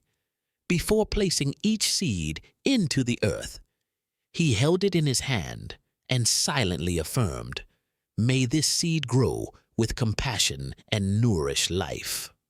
One year, the snow fell earlier and heavier than expected. Everyone worried that the harvest would fail, As the ground was too cold and hard, the villagers rushed to Hugh Tom. "Have you sown your seeds yet? What should we do now? The snow will kill all the seeds." Hugh Tom calmly pointed to his field, where the snow had covered everything. He replied, "I have finished sowing my seeds. I am not worried." But how can the seeds survive under that layer of snow and ice? The villagers asked. Hugh Tom answered, "Because the seed not only carries its own life, but it also carries my pure intention. That intention is like an invisible warm fire embracing the seed. The snow above cannot extinguish the inner strength of the wholesome intention. It will protect the seed, help it rest peacefully through the winter, and when spring comes, it will sprout more vigorously than any other seed." Indeed, when the snow melted, Hugh Tom's field was the first to sprout strongly and yielded the most abundant harvest. The core lesson: your final intention of the day is your seed. All external worries, all chaos, the cold snow, cannot extinguish the inner power of the wholesome intention, compassion, peace. When you go to sleep with a pure intention, your sleep will be the safest place, where energy is protected and nurtured to sprout into clarity and happiness tomorrow. Now, we will conclude part 1 with this final act of sowing intention. Set the intention. Choose a simple phrase, such as peace or compassion. Breathe the intention. Inhale, feeling peace permeate every cell. Exhale, feeling peace radiating throughout the room, throughout all beings. Merge. When you feel the heaviness of the body and the lightness of the mind, completely release both the breath and the intention. Let the gentle repetition of the intention dissolve into the stillness. A good night's wish. Silently affirm to yourself, "I have done everything I needed to do today. I have let go of everything I needed to let go of. I am resting in peace. I will wake up with compassion and wisdom." The power of loving kindness, the difference between attachment love and liberating love. In the search for peace, many people seek love and acceptance from the outside, a partner, family, or social recognition. But when night falls, you lie alone and a naked truth emerges. The reliance on external love is the source of the deepest insecurity. If you cannot find sleep, perhaps it is because your mind is fighting a feeling of unworthiness or a lack of love. And here is the liberating truth the Zen master has seen. The wellspring of unconditional love, metta, is not out there. It is always flowing within your own heart. This chapter will lead you into the doctrine of metta, loving kindness, and teach you how to begin practicing compassion for yourself. This is the first step in turning your heart into a soft cushion where sleep finds refuge. In the 4 immeasurables, Brahmaviharas, metta is the energy of wishing others and oneself happiness and safety. Metta versus attachment. Trasna. Worldly love, attachment, is often conditional, based on clinging and the desire to control the object. When the object changes or leaves, impermanence, suffering arises. Metta is unconditional love, without clinging to results. It is merely the spreading of the wish for happiness. Self-healing. In the practice of metta, you must begin by directing loving kindness toward yourself. If you cannot be kind to yourself, cannot accept your own shortcomings and mistakes, you cannot truly be peaceful. Self-criticism is a form of tension that prevents deep sleep. The action of metta is replacing criticism with gentle acceptance. To achieve a deep understanding of this chapter, we will analyze how the mind creates self-isolation and how metta breaks it down. The inner critic. Much of our insecurity comes from the inner critic, the voice that constantly criticizes what you have done, past, and what you should do, future. The source of tension. This inner critic maintains a state of vigilance, a form of prolonged anxiety, because it believes that if you do not strive for perfection, you will be harmed. This state of vigilance is the number one enemy of sleep. Compassion is the antidote. Loving kindness toward yourself is the act of saying to the inner critic, I accept my imperfections. I did the best I could with my current capacity. I love myself unconditionally. This action immediately soothes the parasympathetic nervous system, allowing the body to enter a state of rest and healing, metta, and the understanding of non-self, anatta.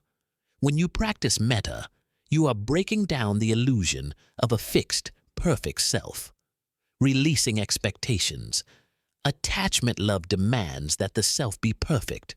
Metta does not demand that. It sees all phenomena, including the self, as impermanent and non-self, always changing, without a fixed essence, total acceptance.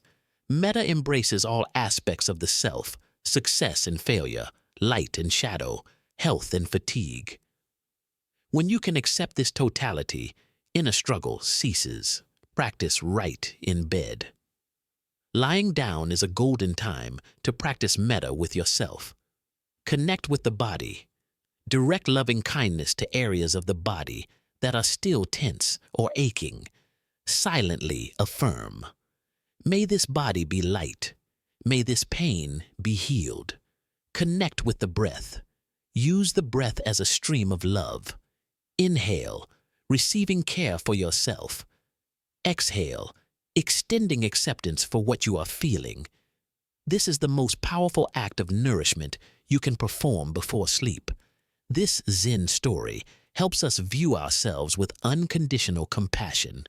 There was a Zen master named Gyaktam, enlightened heart, who lived in a temple with an ancient bronze mirror.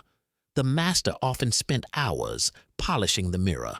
A young disciple named Min Tue, bright wisdom, found this strange and asked the master, Master, why do you keep polishing a mirror that is already clean? Moreover, it is old and has many indelible stains. Why don't you replace it with a new mirror? Zen Master Gyaktam smiled, pointed at the mirror and said, My son, this mirror is your soul. Every time I polish it, I am practicing mindfulness to cleanse the dust, worried thoughts, that clings to it daily. I polish it not to make it new, but so it can clearly reflect what is in front of it. The master continued, pointing to the indelible stains on the surface. These stains are the mistakes, the shortcomings, the wounds I have gone through in life. I do not try to eliminate them. He looked at Min Tue with gentle eyes.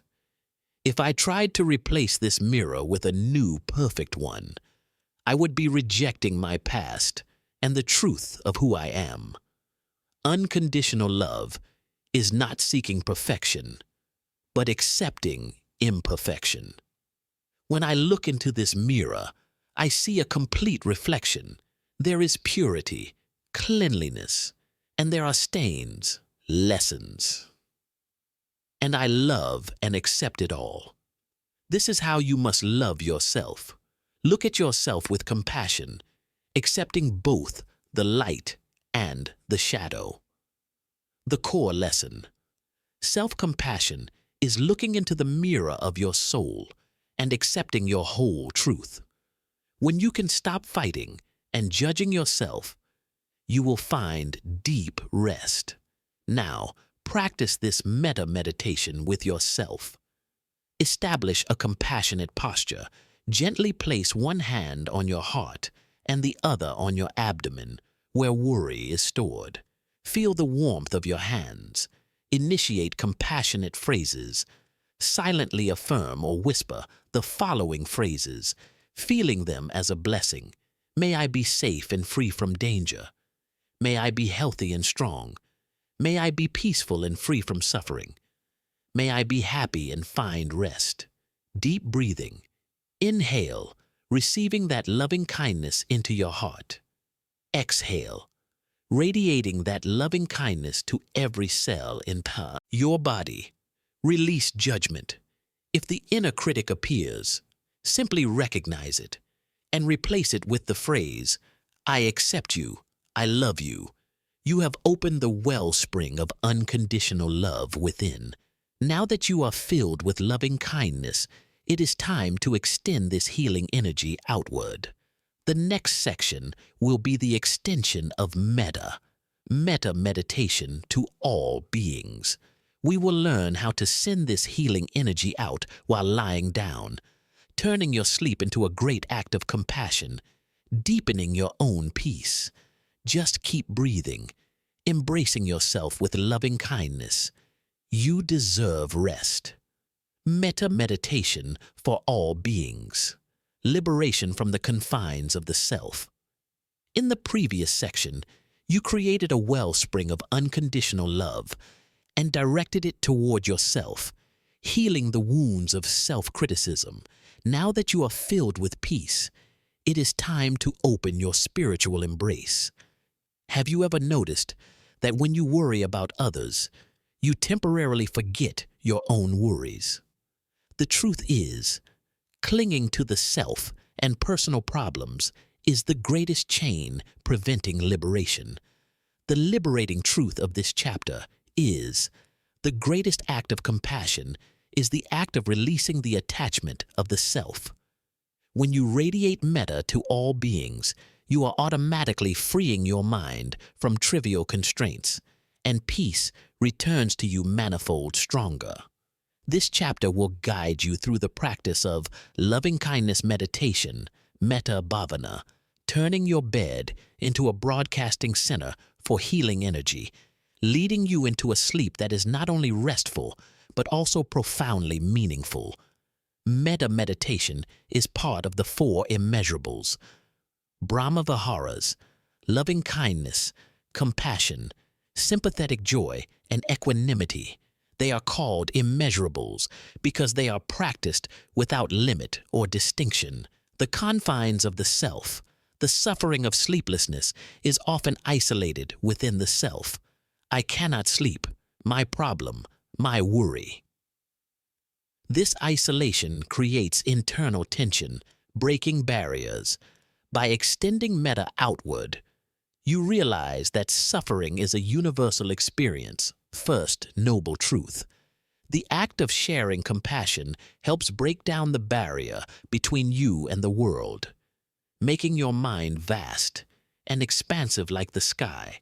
When the mind is vast and expansive, personal problems, racing thoughts, minor worries, become small and easily dissolve, allowing you to sink into deep sleep. To achieve a deep understanding of this chapter, we will analyze how the extension of metta reinforces previous Zen teachings, the unification of metta and non-self. The need to control and worry stems from a strong, illusory self.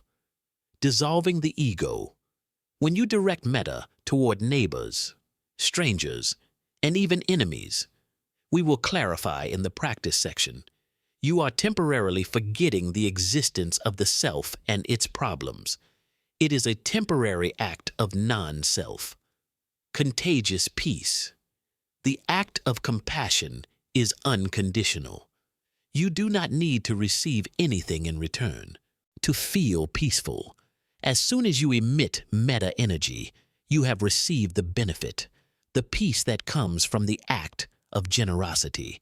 Metta and releasing anger, resentment. One of the most critical steps of metta bhavana is directing loving kindness toward people you find difficult or resent. Resentment is a chain.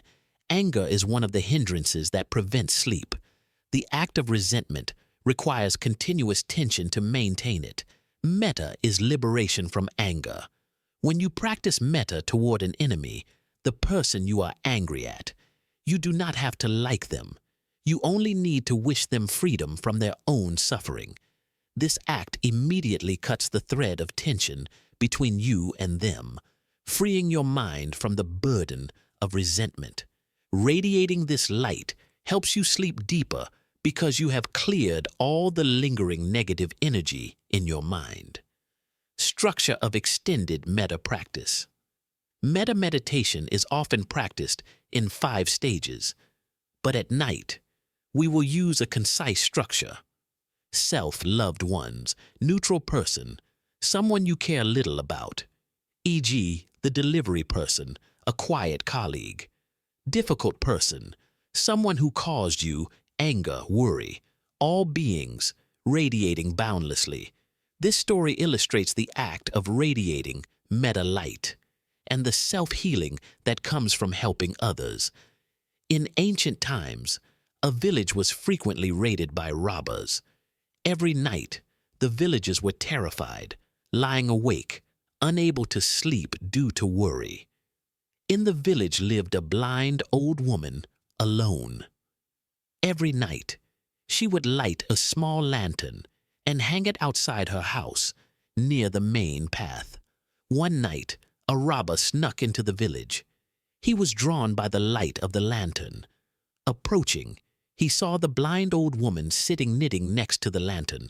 The robber asked, "Old woman, you are blind. Why do you light a lantern in the middle of the night? What good is the light to you?" The old woman smiled kindly.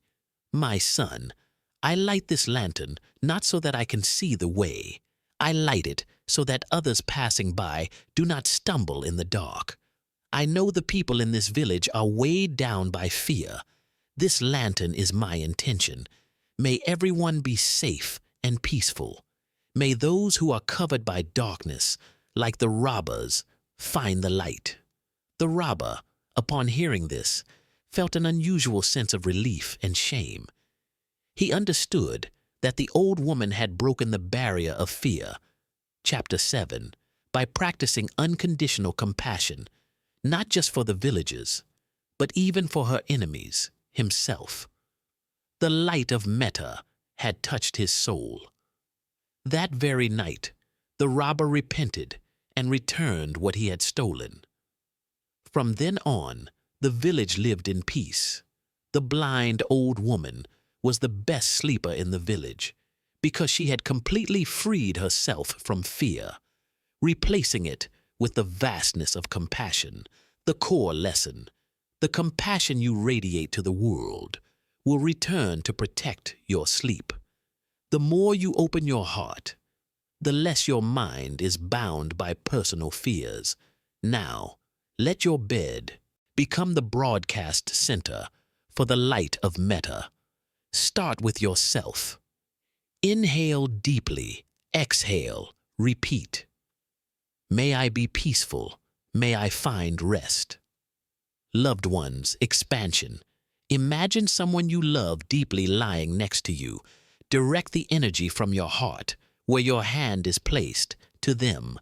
Repeat, may you be peaceful, may you find rest. Neutral person, broadening. Extend metta to someone you neither dislike nor love, e.g., a colleague you barely know. Repeat, may this person be peaceful, may they find rest. Difficult person, release. Visualize the person with whom you still hold anger or resentment. Use all your compassion. May this person be free from their suffering. May they be peaceful. May I be free from the anger toward them. All beings boundless. Extend the light of metta throughout the room, the city, the entire world. Imagine that light enveloping those who are suffering, sleepless and afraid. Repeat, may all beings be peaceful, be happy, and find deep rest. Feel the lightness and the expansion of your heart. You have fully let go of the self and personal problems. Now, your mind is ready for deeper wisdom. The next section will explore the doctrine of taking refuge, where we find a steadfast anchor stronger than any bed. we will learn how to let go of reliance on external conditions and find stability within. Just keep breathing, radiating your metta light. Sink deep into peaceful sleep, finding a steadfast anchor, stronger than the bed itself. The three jewels and the principle of self-reliance. You have opened your heart with unconditional love and freed your mind from many burdens. However, when faced with the long, deep nights, the human mind often seeks an external anchor, a partner, a sleeping pill, or even the assurance of a problem-free tomorrow. This search for external support is an unconscious act of dependency, and dependency always comes with anxiety. What if the bed is not soft enough? What if the partner is not there? And here is the liberating truth the Zen master has seen. The most steadfast anchor is not anything external. It is the stability and wisdom found within your own soul. This chapter will guide you into the doctrine of taking refuge, specifically taking refuge in the three jewels, Triratna, not as a ritual, but as an act of self-reliance to find inner stability. In Buddhism, the act of taking refuge in the three jewels is the foundation of the spiritual path. The Buddha, not a deity, but enlightenment, the potential for awakening and clarity available within you. Taking refuge in the Buddha is taking refuge in your innate ability to overcome suffering. The Dharma, not scriptures, but the truth of the laws of life, impermanence, non-self, dependent origination. Taking refuge in the Dharma is taking refuge in the acceptance of reality.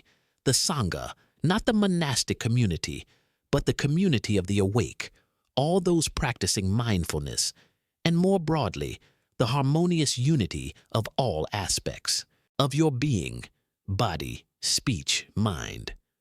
Self-reliance. The Buddha taught, be a lamp unto yourselves, rely on yourselves. Finding deep sleep is the act of relying on your own inner clarity and strength, rather than depending on external conditions. To achieve a deep understanding, we will analyze the difference between external stability and inner stability. The illusion of external stability the mind often seeks stability in money, fame, health, relationships, or routines. The stress of loss. Because all these things are impermanent, relying on them creates a latent anxiety. What if I lose it? This worry is a constant state of vigilance, completely opposite to the relaxation needed for sleep. False refuge. Trying to use sleeping pills, alcohol, or compulsive routines to sleep is a form of external reliance. When you lose control over these things, sleeplessness returns more fiercely. Taking refuge in the Dharma, accepting the flow. Taking refuge in the Dharma is the act of accepting the ultimate truth of impermanence and non-self, the steadfastness of change. When you accept that everything is changing, body, thoughts, circumstances, you find stability in the very law of change, harmonizing with the universe, allowing the breath to lead itself, letting the body surrender, and letting thoughts pass is the act of harmonizing with the Dharma. When you harmonize, you no longer resist, and peace naturally manifests. Application in sleep, taking refuge in the three jewels. In the context of sleep is refuge in the Buddha, trusting in your own potential for enlightenment, that you have enough wisdom and strength to find rest by yourself. Refuge in the Dharma, fully accepting the reality of this night, whether you are restless or not. Refuge in the Sangha, feeling connected and safe in the presence of all those practicing metta and mindfulness, feeling the support of this vast universe. This combination creates a strong spiritual buffer zone, unaffected by the minor events of the night. This Zen story illustrates relying on inner stability instead of external conditions. In a mountain village, there was a large river that often flooded. The villagers had built a very sturdy stone bridge, and everyone believed it was the safest place to stand during a great flood. One year, a large flood came unexpectedly, more turbulent and fierce than ever.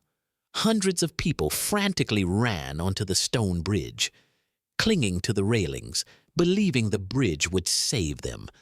At the same time, a Zen master was meditating on a large rock in the middle of the river, near the bridge. He remained calm, eyes closed. The villagers on the bridge shouted, "Master, are you crazy? The flood is sweeping everything away.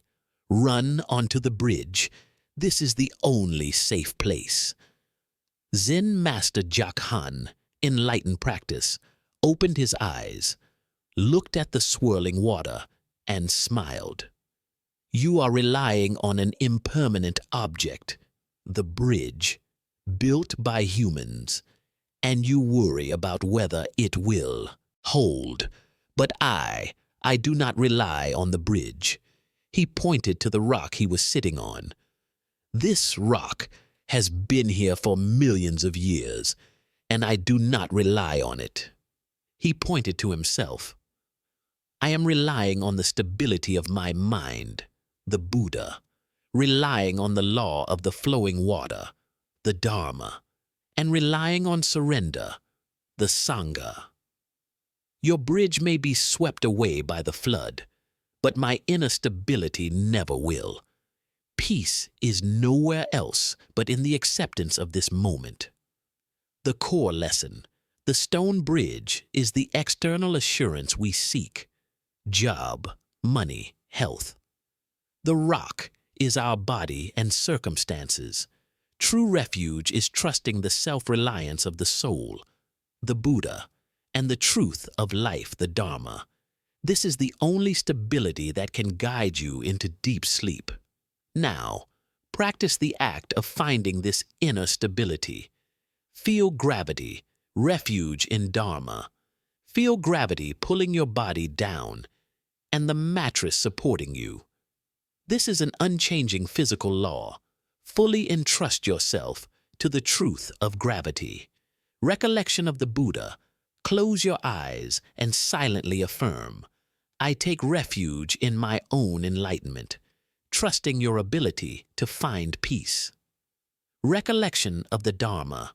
Silently affirm, "I take refuge in the truth of impermanence and the acceptance of all that is, releasing all resistance." Recollection of the Sangha. Silently affirm, "I take refuge in the harmony of my mind and body, and the connection with all those seeking peace." Feeling communal safety, balanced mind. Feel the stability radiating from the center of your body outward. Allow this peace to soothe your nervous system. You have found the most solid anchor. Now that the soul is anchored, it is time to go deeper into regulating the body's energy flow. The next section will introduce you to the doctrine of energy, chi, prana, and breath. We will explore how to regulate the breath to control the subtle energy that keeps you awake, the sympathetic nervous system, fight or flight, and activate the deepest state of relaxation. Just keep breathing, feeling a deep sense of safety. You are supported by your own awareness, regulating the breath to activate deep sleep. You have established inner stability and loving kindness. Now, we move to a more technical domain, focusing on vital energy, prana chi, the subtle energy flow that animates the body. Insomnia is often a sign of energy imbalance. The sympathetic nervous system, the fight or flight mode, is overly active. You may have tried to force yourself to sleep, but it is futile. The truth is, you cannot force sleep, but you can adjust the flow of biological energy to invite it. The liberating truth of this chapter is, the breath is the only conscious link between the mind and the autonomic nervous system. By slowing and lengthening the exhale, you are directly sending a signal of safety to the brain, switching the body to the rest and digest mode. This chapter will guide you through the simplest and most effective breath regulation, pranayama technique, to activate a state of deep relaxation. In yoga and Eastern traditions, prana chi is the cosmic life energy. The breath is the tool to control this energy. Biological control, the breath, is the only biological function that can be regulated both voluntarily and involuntarily. You can consciously breathe deeply or let the body breathe automatically. This allows us to intervene in the autonomic nervous system. Fast, shallow breathing activates the sympathetic system, stress alertness. Slow, deep breathing activates the parasympathetic system, relaxation, digestion, rest. The optimal rule: to activate the sleep state, the breath must meet the following criteria. Slow, reduce the breath frequency from 15-18 breaths a minute to 4 to 6 breaths minute. Deep, bring the breath down to the lower abdomen. Diaphragm, extended. Exhale, the exhale must be twice as long as the inhale. This is the key to nervous system switch. The act of pranayama is both a scientific and spiritual act, where you directly participate in your own biological transformation. To achieve a deep understanding, we will analyze why lengthening the exhale is crucial. The role of the vagus nerve, the wandering nerve.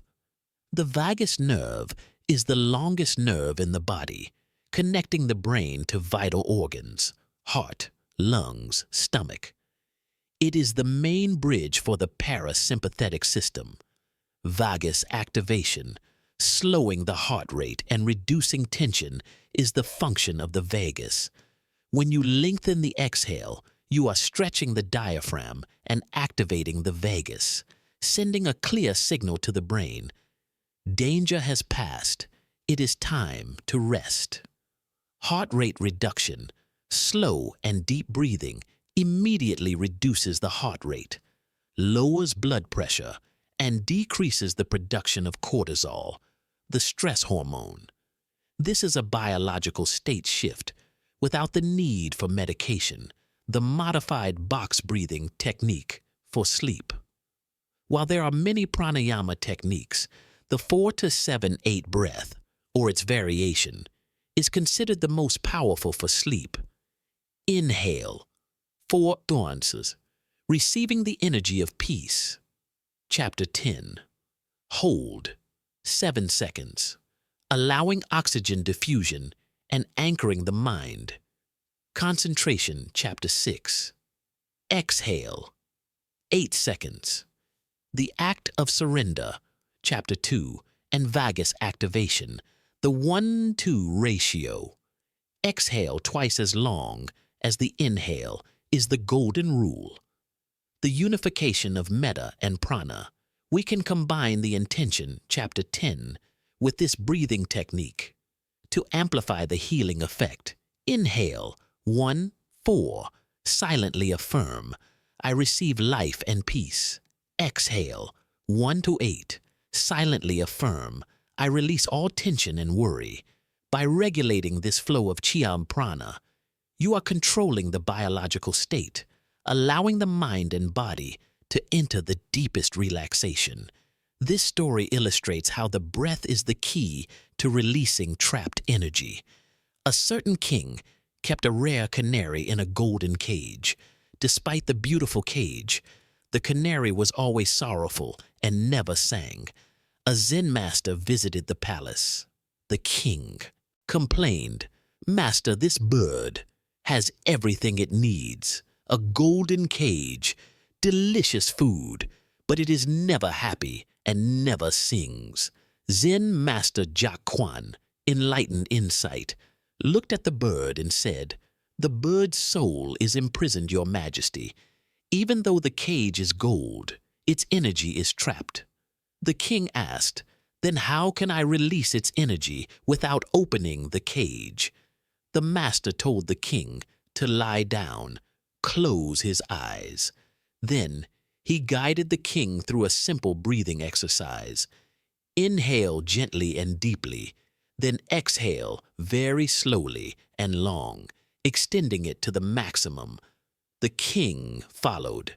After a few minutes, a deep peace spread throughout his body.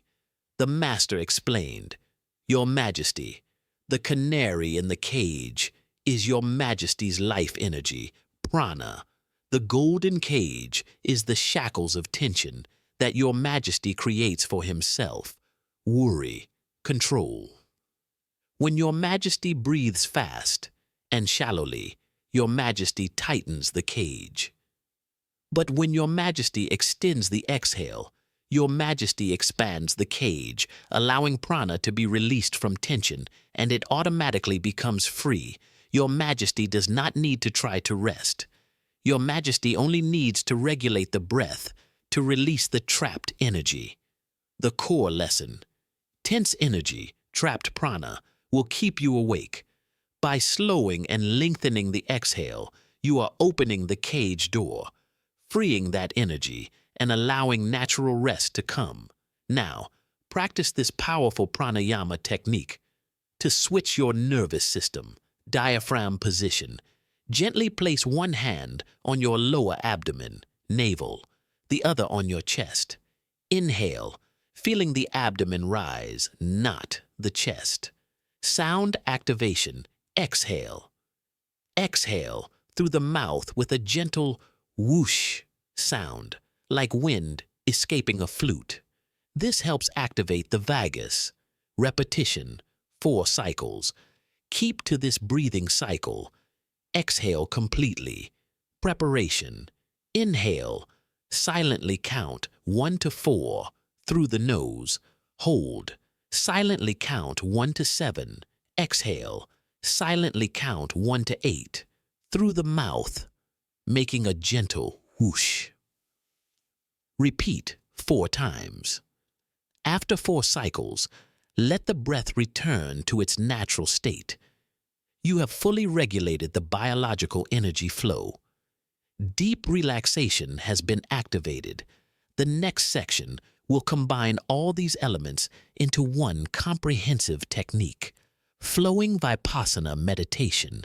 We will learn how to let go of clinging to individual meditation objects and merge into a continuous state of awareness where the distinction between waking and sleeping dissolves. Just keep breathing, feeling the lightness of releasing energy. Sleep is inviting you, merging into continuous consciousness, from concentration to absolute surrender. You have applied each technique brilliantly, releasing thoughts, relaxing the body, finding stability, and regulating the breath. However, if you still try to maintain focus on those individual elements, that very effort can become the final obstruction. There is a subtle transition phase between the state of alert meditation and the state of unconscious sleep. It is the flow. Have you noticed that sleep often comes the moment you stop trying to control it? The liberating truth of this chapter is, ultimate liberation does not come from clinging to any object, breath, body. It comes from completely surrendering to the impermanent flow of all experience. This chapter will guide you through the flow meditation technique, where you use non-striving observation to merge into consciousness, leading directly to the threshold of unconsciousness, sleep. Vipassana, minsat, is the clear seeing of all things as they truly are, impermanence, suffering, non-self. In the context of sleep, flow meditation is an application of Vipassana, releasing the object. In previous chapters, we used the breath, body sensations, or wholesome wishes, metta, as anchors. In flow meditation, We release the clinging to any single object, allowing attention to spread across everything that is happening. Consciousness as a river, the mind and body are viewed as a continuously flowing river. Impermanence, Chapter 2. Sensations come, thoughts come, sounds come, and go. You do not try to hold on to anything or push anything away. Non-distinction of waking, sleeping. When you fully merge into the flow of the present moment, Chapter 9, the distinction between the alert state and the drowsy state dissolves. Sleep becomes a natural event within that flow. The action of flow meditation is, be the river itself, not the person standing on the bank trying to observe it. To achieve a deep understanding, we will analyze how the flow leads to the unification of consciousness. Escaping dualism, tension, and insomnia is often maintained by the dualistic separation. I, the observer, versus sleep. That which is observed, I, the controller, versus tension, that which is resisted. In flow meditation, this separation dissolves. When you surrender effort, there is no longer you who is trying to meditate, but only meditation spontaneously occurring, the no-thought state, when there is no willful interference, non-doing. To judge or strive, the mind reaches a state of no thought, not emptiness, but non-clinging to thoughts. This is the direct threshold leading to a gentle, unconscious state, the flow of sensations.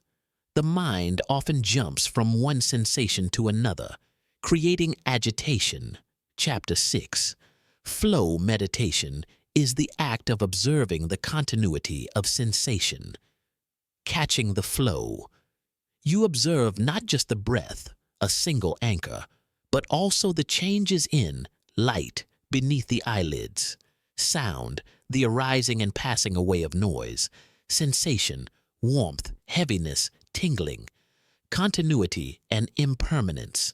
Contemplate how all sensations are naturally arising, abiding, and dissolving. When you accept this truth, you stop clinging to pleasant sensations and trying to repeat them or resisting unpleasant ones. This surrender creates a profound psychological relaxation, allowing the mind to leave the state of purposeful concentration and sink into a state of open awareness. The final step before sleep. The shift from concentration, samadhi, to wisdom, prajna.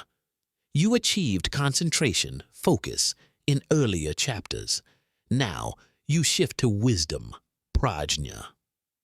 The wisdom of letting go. Wisdom is the realization that whether you are awake or asleep, all is impermanent and non-self. There is nothing to fear, nothing to grasp. Sleeping in wisdom. When you sink into sleep with this wisdom, even if you have dreams, the intermediate state, bardo, your mind remains protected by a deep understanding of the nature of reality. This Zen story illustrates surrendering to the flow of consciousness. A young monastic student came to the master complaining, "Master, I have meditated for years, but I still feel like my mind is a boat fighting against a storm. I try to control it, but I cannot find true rest." Zen Master Jiak Lam, enlightened forest, led the student to the edge of a lake. The lake was very still, with only a small boat loosely tied to the shore. The master said, "Your boat is not fighting the storm, my son. You are the one fighting the boat." When you try to concentrate too hard, clinging to the breath, you are trying to pull the boat back. When you try to chase away thoughts, resistance, you are trying to push the boat away. Both actions are effort and both are suffering. He continued to explain, "Now lie down here by the lake. Close your eyes. Be the water. Do nothing. Do not try to control that boat, the mind. Let the boat go where it wants. Let it rock if it wants. Simply feel its presence, its gentle bump against the shore, the ripples it creates. Let it be as it is. The student followed, surrendering the will to control. In just a few minutes, he felt his whole body melt into the ground, and his mind became vast and expansive like the lake surface. Every thought, every sensation was just a light ripple, unable to pull him away. The master whispered, "Rest is not the absence of the boat, but your unification with the mother." The core lesson: stop trying to control the mind's boat. Simply surrender and merge into the water of consciousness. That is the flow of non-doing that leads directly to sleep. Now, practice this final act of surrender. Merge with the breath. Gentle anchor.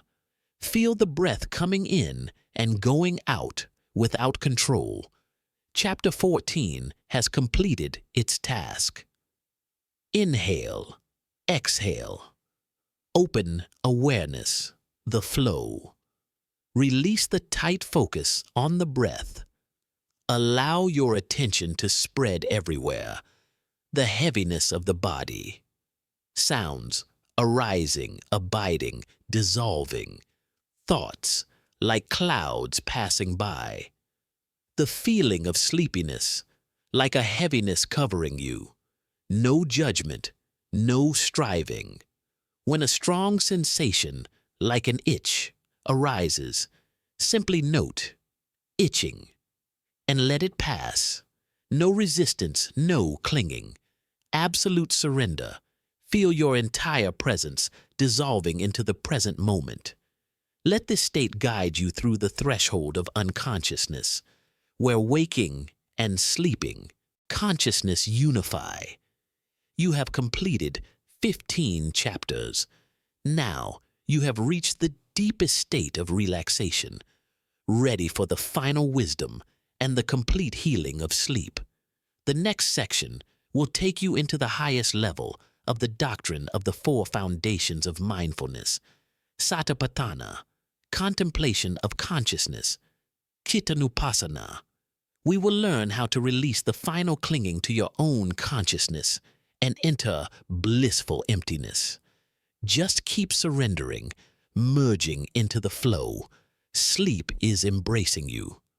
Releasing, clinging to I know. Emptiness and liberation from consciousness. You have successfully surrendered all material and emotional objects. The mind is now very still, and you are right at the threshold of sleep. But sometimes, even in that stillness, a final clinging remains, the clinging to your own consciousness. The ego, might whisper, "I am meditating very well. I am aware. I am controlling this process." This is the most subtle trap. The self-awareness that I am conscious can become the final attachment that prevents you from sinking into unconsciousness. The liberating truth of this chapter is, to enter deep sleep and to enter liberation, you must let go of the idea of a self that is knowing or controlling. This chapter will lead you into the doctrine of contemplation of consciousness, Chittanupassana, one of the four foundations of mindfulness, where you observe the arising and passing away of consciousness itself, leading to blissful emptiness. Contemplation of consciousness is the fourth and deepest layer of the four foundations of mindfulness. It is not just observing thoughts, but observing the very existence of consciousness and its states, e.g., mind with greed, mind without greed, concentrated mind, distracted mind.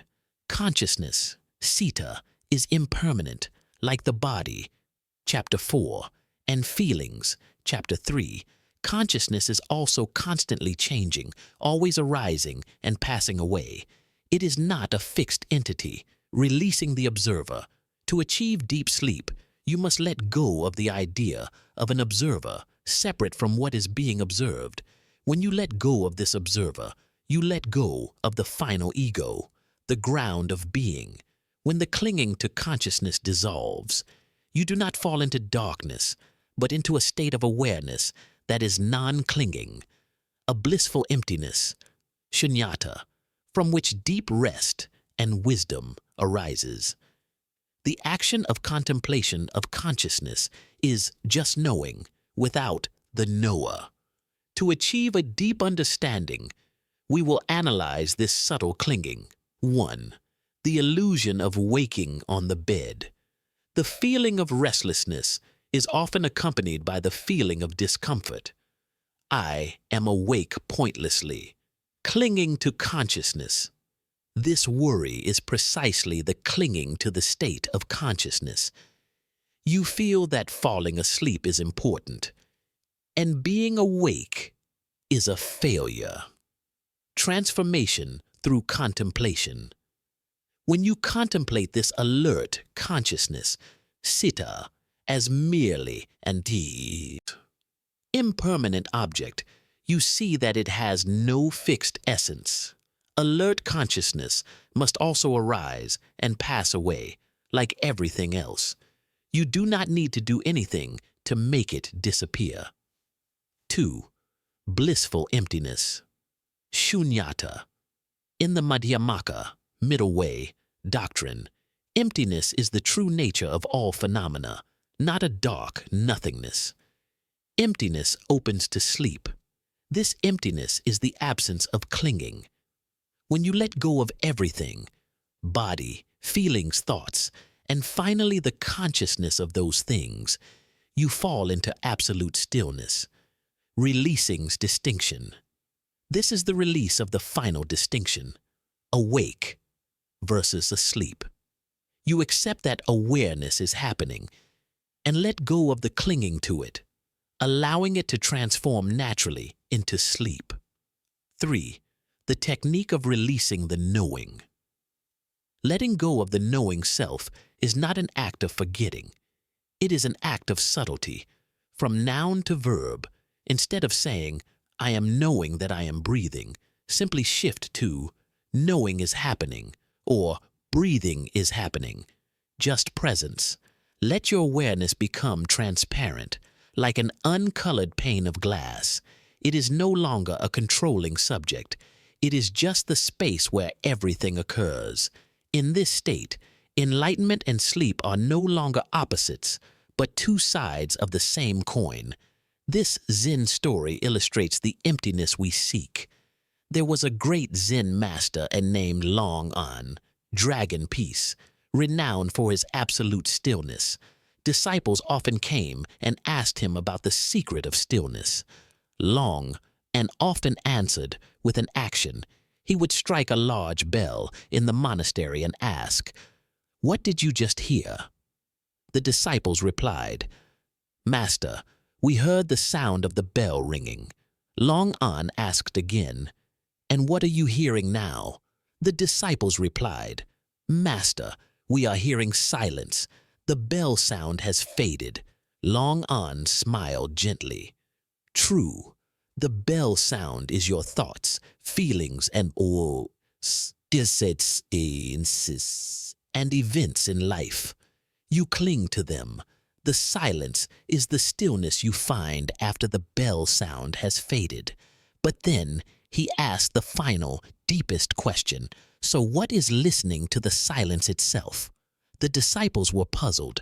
They realized that even after letting go of the bell, thoughts, a subtle consciousness, the knowing self, was still clinging to that very silence.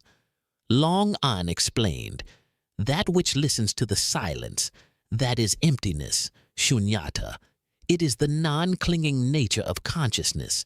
Liberation comes from letting go of the listener, letting go of the knower, and simply resonating with the very absence of both the bell and the silence.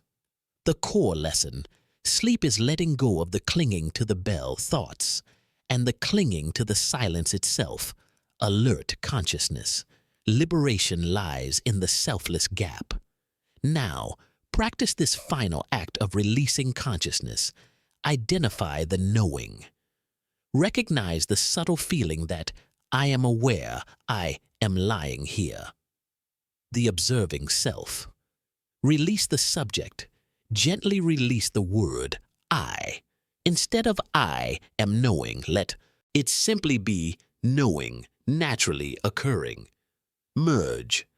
Allow your awareness to become vast, boundless, like the space that contains all sound and silence. Absolute surrender. Feel the flow guiding you. Do not try to monitor the process of falling asleep. Do not try to control the breath. Let everything happen by itself. You have reached a state of profound surrender and wisdom. The next section will be the philosophical culmination of the entire journey, contemplation of dependent origination, praticya samutpada.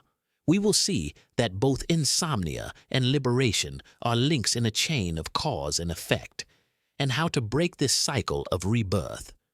Just keep surrendering. Let go of the knowing itself. You are home, breaking the causal chain of insomnia, samsara, and the link of the cycle. You have achieved the deepest stillness, but for this peace to become a permanent state, rather than just a temporary technique, you need to understand the deepest source of all suffering and restlessness. Insomnia is not a random event. It is the result of a continuous, causal chain, known as the cycle of existence, samsara. When night falls, your personal cycle of samsara is activated. Sleeplessness leads to worry, worry leads to clinging, and clinging leads to more sleeplessness. The liberating truth of this chapter is, by contemplating dependent origination, paticca samuppada, you can identify the weakest link in your personal chain of samsara and break it, achieving complete liberation from suffering. This chapter will guide you on how to apply the 12 links of dependent origination, nidanas, to the experience of sleeplessness, turning the night into a laboratory of wisdom. Introduction: the lesson of dependent origination, paticca samuppada, and the chain of suffering, dependent origination, conditioned arising, is the core doctrine of Buddhism, explaining how all phenomena, including sleeplessness, arise due to the interaction of conditions and do not have a single, fixed cause. The 12 links. Nidanas. The cycle of existence consists of 12 interconnected links. As long as the first link, ignorance, remains, suffering, restlessness, will continuously recur. Fast-acting links. In the context of sleeplessness, we focus on the final links, where we can intervene immediately: contact, phassa; feeling, vedana; craving, tanha; clinging, upadana; and becoming, bhava. The action of contemplating dependent origination is: stop blaming the night and begin to clearly see how your mind creates its own restlessness. We will analyze the last 5 links of the dependent origination chain, applying them to a restless night. Phassa, contact. Body contacts the bed. Eyes, ears, contact, darkness, sound. Body, mindfulness. Accept contact without reaction. Vedana, feeling. Unpleasant feeling arising from contact, e.g., body discomfort, noise. Acceptance. Observe feeling as impermanent. Tanha, craving. Craving to escape the unpleasant feeling, I must sleep, or craving for stillness. Metta, compassion. Transform suffering into loving kindness. Upadana, clinging. Strong clinging to that craving, desire. Clinging to the idea of I am an insomniac, or I need to control sleep. Non-self. Release the controlling self. Bhava, becoming. Actions, karma. To actualize the clinging. Mind spinning. Worrying about tomorrow. Self-reproach. Present, mindfulness. Stop all mental action. The link of craving, tanha, is the easiest to intervene in. As soon as you feel discomfort, vedana, the mind automatically generates craving, tanha, to change it. Breaking the chain. Insomnia suffering does not come from the restlessness, vedana, but from the craving, tanha, that the restlessness must end. The solution, instead of craving, tanha, practice acceptance right at the feeling, vedana, link. When you accept the discomfort, restlessness, without generating craving, then the links of clinging, upadana, and becoming, rebirth of worry, will not arise. The cycle of samsara is cut. The action of wisdom is, sleep does not come from seeking, but from ceasing the craving. This story illustrates breaking the causal chain by intervening at the craving link. A talented painter named Vin Tai spent his life searching for the perfect ink color. He believed that only by finding that ink could he paint the picture of liberation. Every night, he could not sleep because he worried about not having found the ink. Craving, tanha. That worry made him cling to the idea of perfection, clinging, upadana. And he woke up to try to search more, becoming bhava. He was trapped in this cycle. Vin Tai went to see a Zen master. The master asked, "What does your perfect ink color look like?" Vin Tai replied, "It must be the deepest color, one that never fades, and it must bring peace when I look at it." The master handed him an old brush and a blank sheet of paper. He said, "Now paint, but do not paint with ink. Paint with the very craving you have for finding the ink." Vin Tai was confused, but he followed the instruction. He dipped the brush into the air and used all his mind to express his clinging, his worry, his craving onto the blank paper. After a while, he stopped. The master looked at the paper with only imaginary strokes and said, "Do you see? You have painted your own suffering, and as you paint it, you see that it is also impermanent. It also fades away. Your suffering is not the absence of the ink, but the craving that it must exist. Now, put the brush down. Go to sleep. The very cessation of that craving, tanha, is the most perfect ink color, the peace you have been searching for. When you break the link of craving, your chain of worry will be severed." The core lesson, craving, tanha, is the link that creates suffering. When you cease the craving to fall asleep or to be peaceful, you find peace in that very moment. Now, practice the act of breaking the craving link. Note, vedana, feeling. Acknowledge any discomfort, restlessness, heat, racing thoughts. Gently label it discomfort. Identify tanha, craving. Recognize the automatic reaction. I want this to stop. I want to sleep. Acknowledge this is craving, tanha. The breaking action, release craving. Take a deep breath. As you exhale, let go of the craving that things must be otherwise. Silently affirm, I accept this discomfort. I release the craving to fall asleep. Merge back. Return to the flow. Feel that the discomfort is being fully accepted. You have broken the personal cycle of samsara for sleeplessness. The next section will take you to another level of healing. Contemplation of the elements, Kataro Mahabhuta, feeling the non-self nature of the body.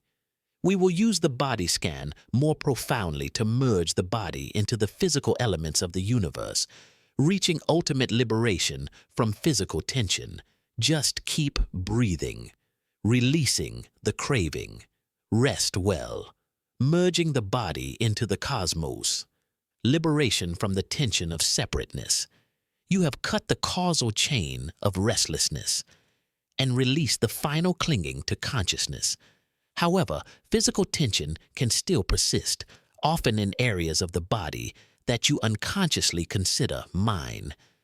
This physical contraction maintains a sense of separateness, the ego, preventing the body from fully surrendering to rest. The liberating truth of this chapter is, your body is not a separate entity. It is a unified part of the four great elements, earth, water, fire, wind, of the cosmos. When you merge the body back into these elements, tension dissolves. This chapter will lead you into the doctrine of contemplation of the elements, Bhutanupasana, a profound practice to free the mind from identification with the body and allow the body to reach the absolute relaxation of matter. In Buddhism, all phenomena are composed of the four great elements, earth, Fathavi, the quality of hardness, solidity, bones, flesh, nails; water, Apo, the quality of liquidity, cohesion, flow, blood, bodily fluids; fire, Tejo, the quality of heat, temperature, transformative energy, body temperature, digestion; wind, Vayo, the quality of movement, expansion, kinetic energy, breath, limb movement. The body is a temporary combination. Your body is a temporary and borrowed combination of the four elements. No part of it is truly yours. Non-self. Equality. By contemplating the elements, you realize that your body is made of the same matter as the earth, the rivers, the sun, and the air.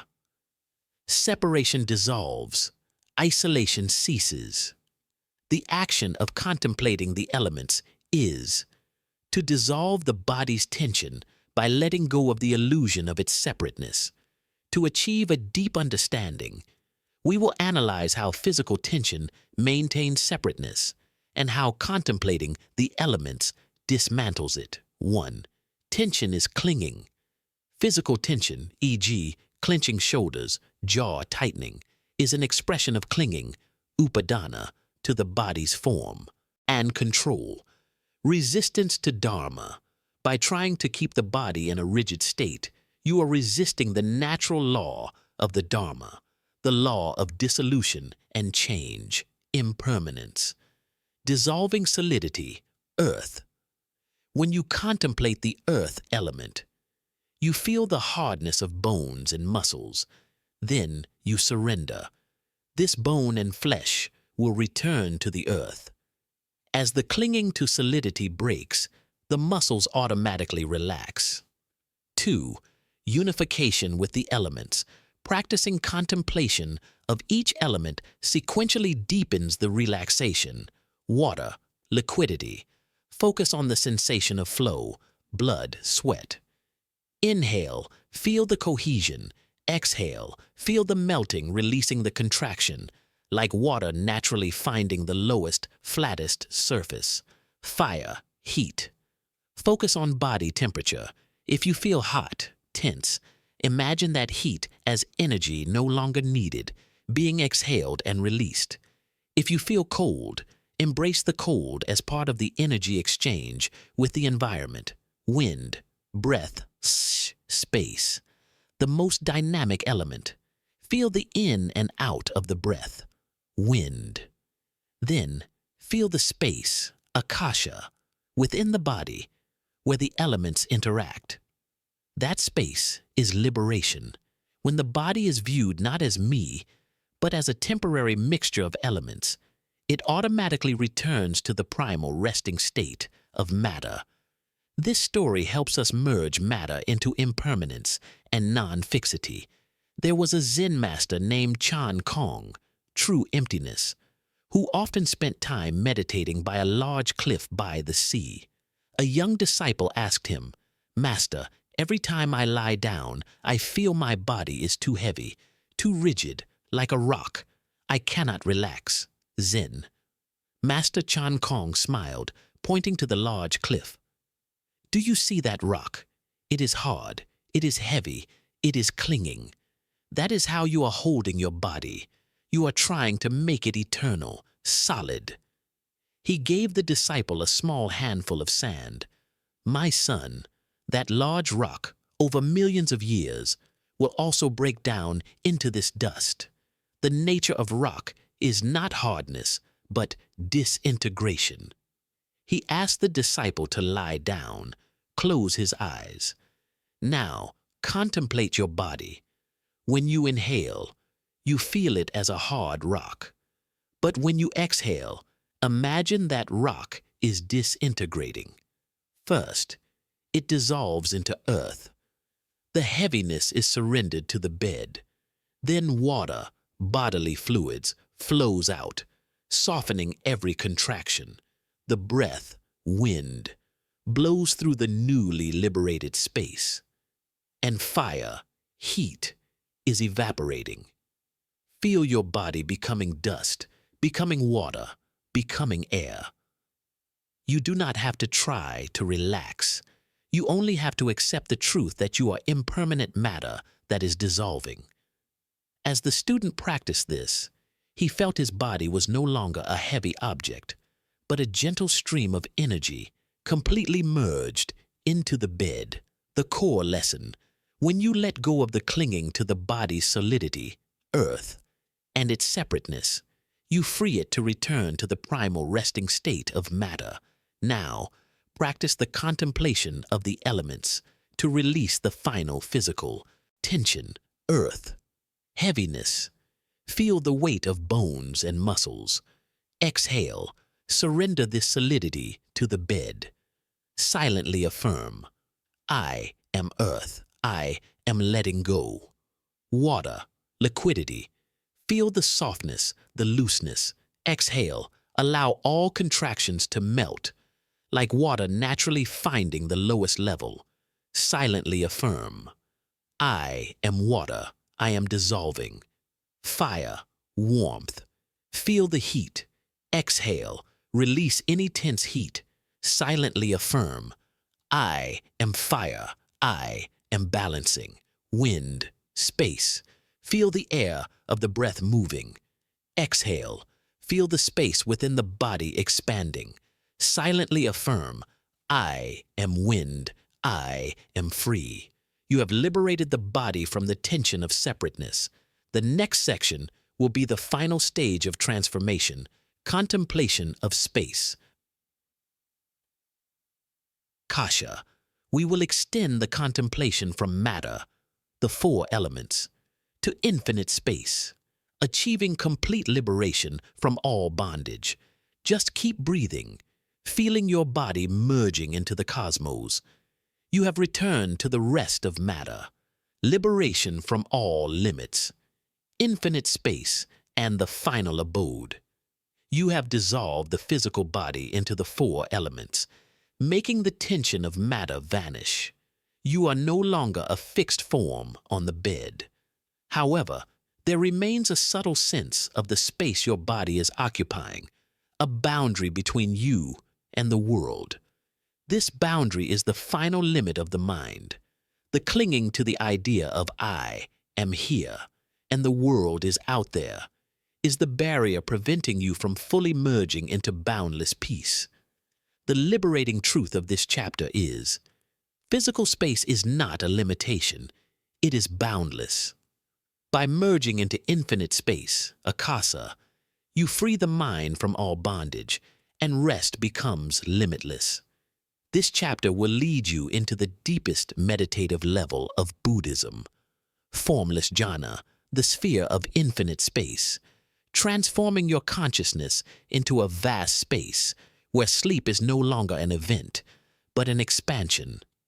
In Buddhism, there are four levels of formless jhanas, arupa jhanas, and the contemplation of infinite space is the first level, where concentration is shifted from physical form, rupa, to space, akasa, transcendence of form, rupa.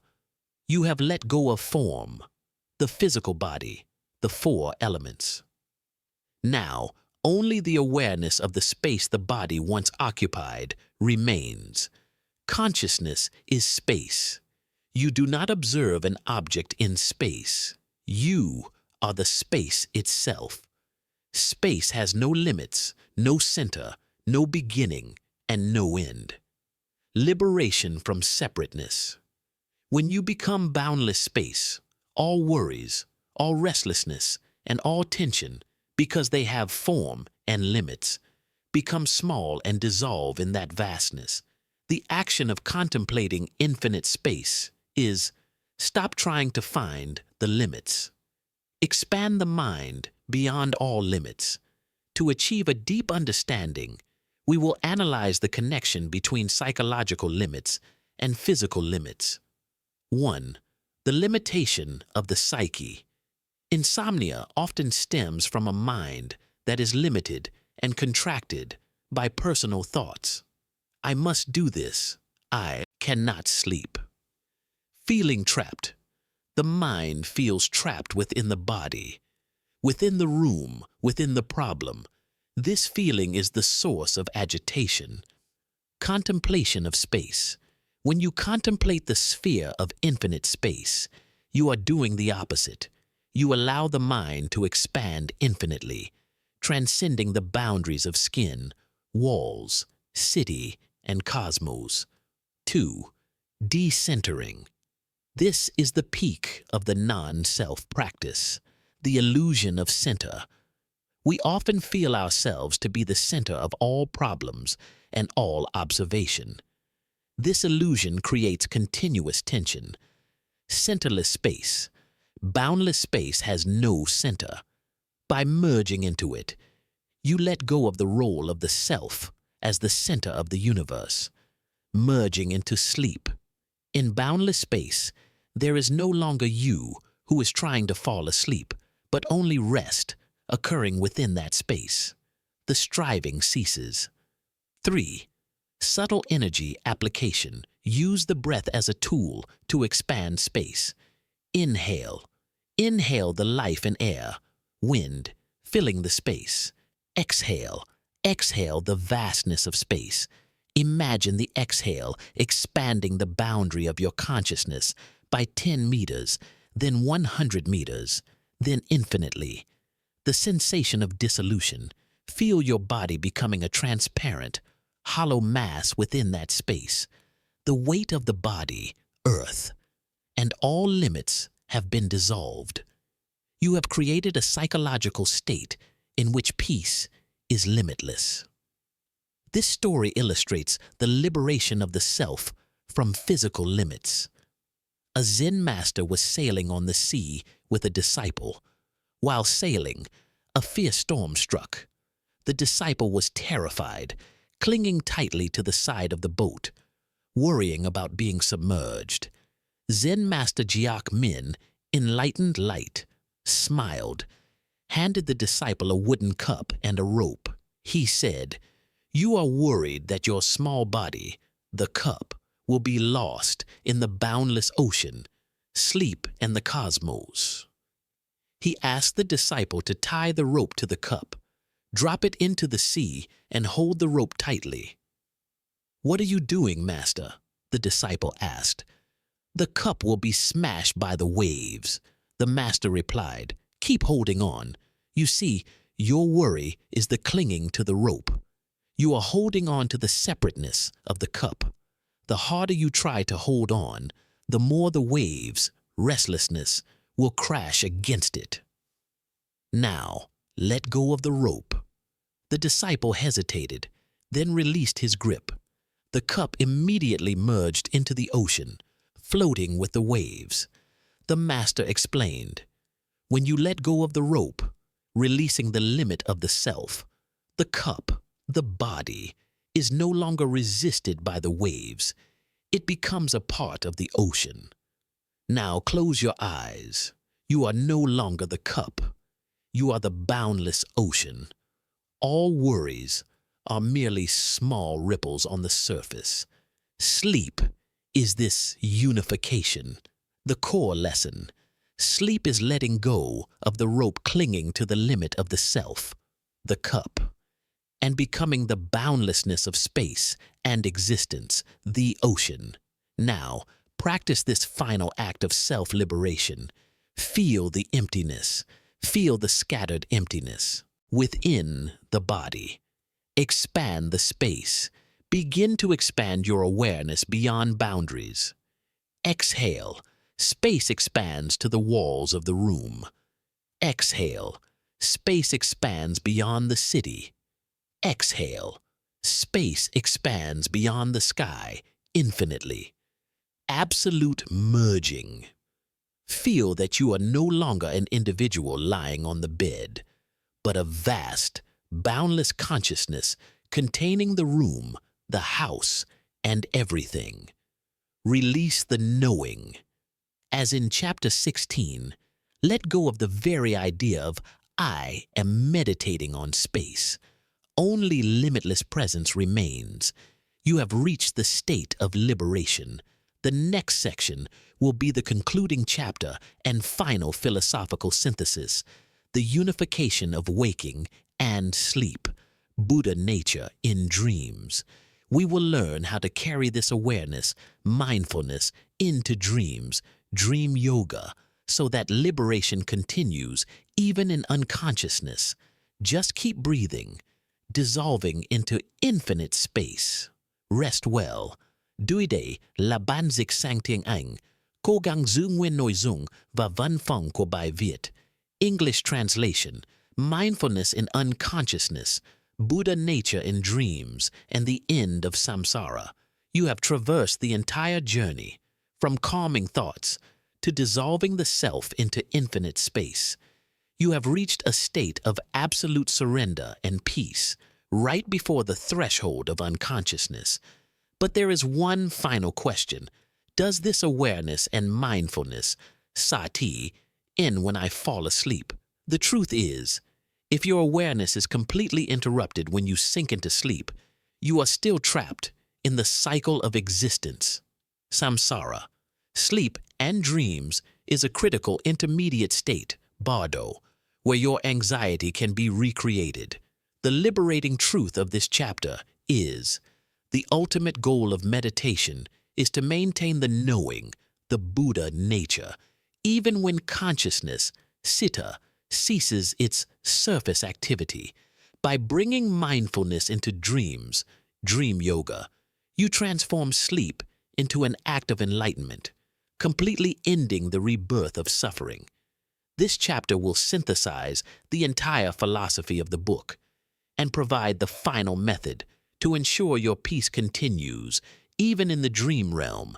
In Vajrayana, Tantric, and Mahayana Buddhism, Buddha nature is the pure, clear, inherent essence present in all beings, unaffected by temporary obscurations, klishas like worry or anger. Sleep as bardo. Sleep and dreams are considered an intermediate state, bardo, between life and death, or between 2 days. If you can maintain mindfulness, clarity, in sleep, you can more easily maintain it in larger transition states. The ultimate goal, a Zen master's sleep, is not complete unconsciousness, but a deep concentration, samadhi, where physical rest is maintained alongside a subtle, underlying clear awareness, non-dual awareness. The action of unification is to create a final potent intention that continues to emit light, even when the surface mind enters darkness. To achieve a deep understanding, we will analyze how consciousness maintains awareness during sleep. 1. The continuity of consciousness. Citta santana. Consciousness, citta, never truly stops functioning, even in deep sleep. It simply shifts to different wave patterns and states.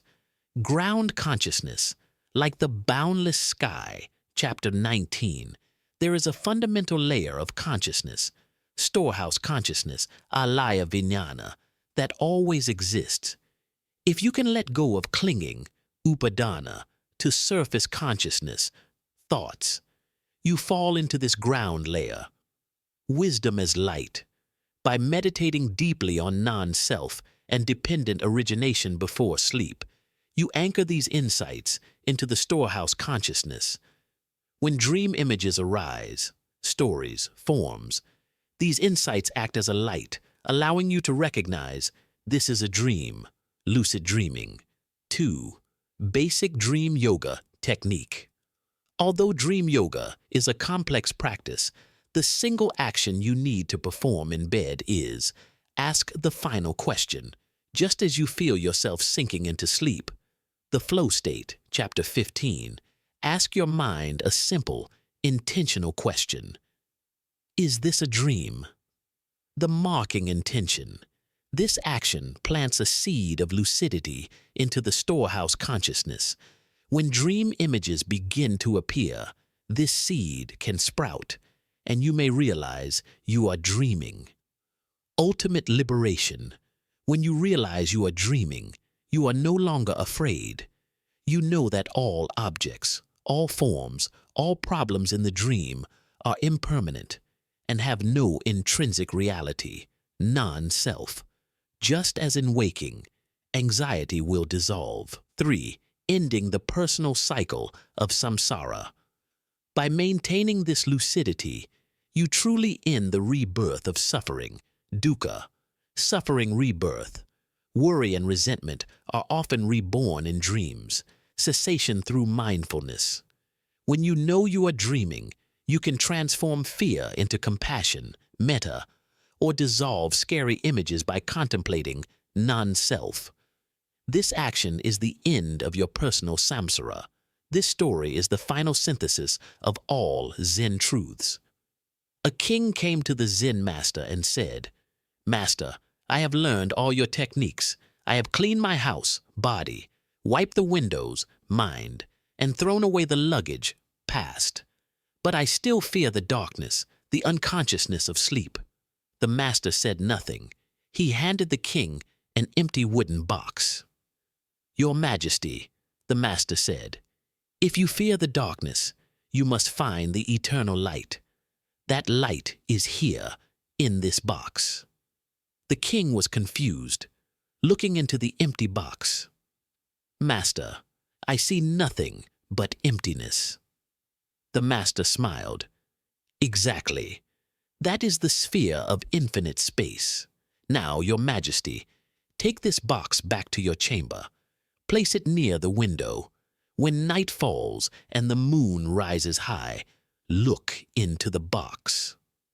The king obeyed. He placed the empty box near the window. Looking out at the night sky, he saw the silver light of the moon, the light of enlightenment, shining. When he looked back at the empty box, he was astonished. The moonlight had passed through the boundless space and was lying peacefully within the empty box. The master explained upon their next meeting, "Your soul is the same. Your mind must become empty, non-self, like the box, and vast, like the sky. When you let go of all limits, the rope, the light of Buddha nature, the moon, will automatically enter and fill you. You do not need to seek the light. You only need to stop obscuring it." Sleep is not darkness. It is the opportunity for your eternal light to shine unhindered by the day's racing thoughts. Bring that light into your dreams. The core lesson: sleep is the unification of emptiness, hollow, and light, Buddha nature. Deep rest is the natural manifestation of your enlightenment. You have completed the entire journey. This is the final action, integrating all wisdom. Final intention, metta, dream yoga. Silently affirm, "May I sleep deeply and peacefully. May this awareness continue even in my dreams." The seed for mindfulness in unconsciousness, boundless surrender, emptiness. Feel yourself dissolving into infinite space with no boundary, no center. Let go of the very idea of "I am sleeping." Merge into the flow. Feel the flow of breath, sensation, and stillness guiding you. Let everything be as it is. You are safe.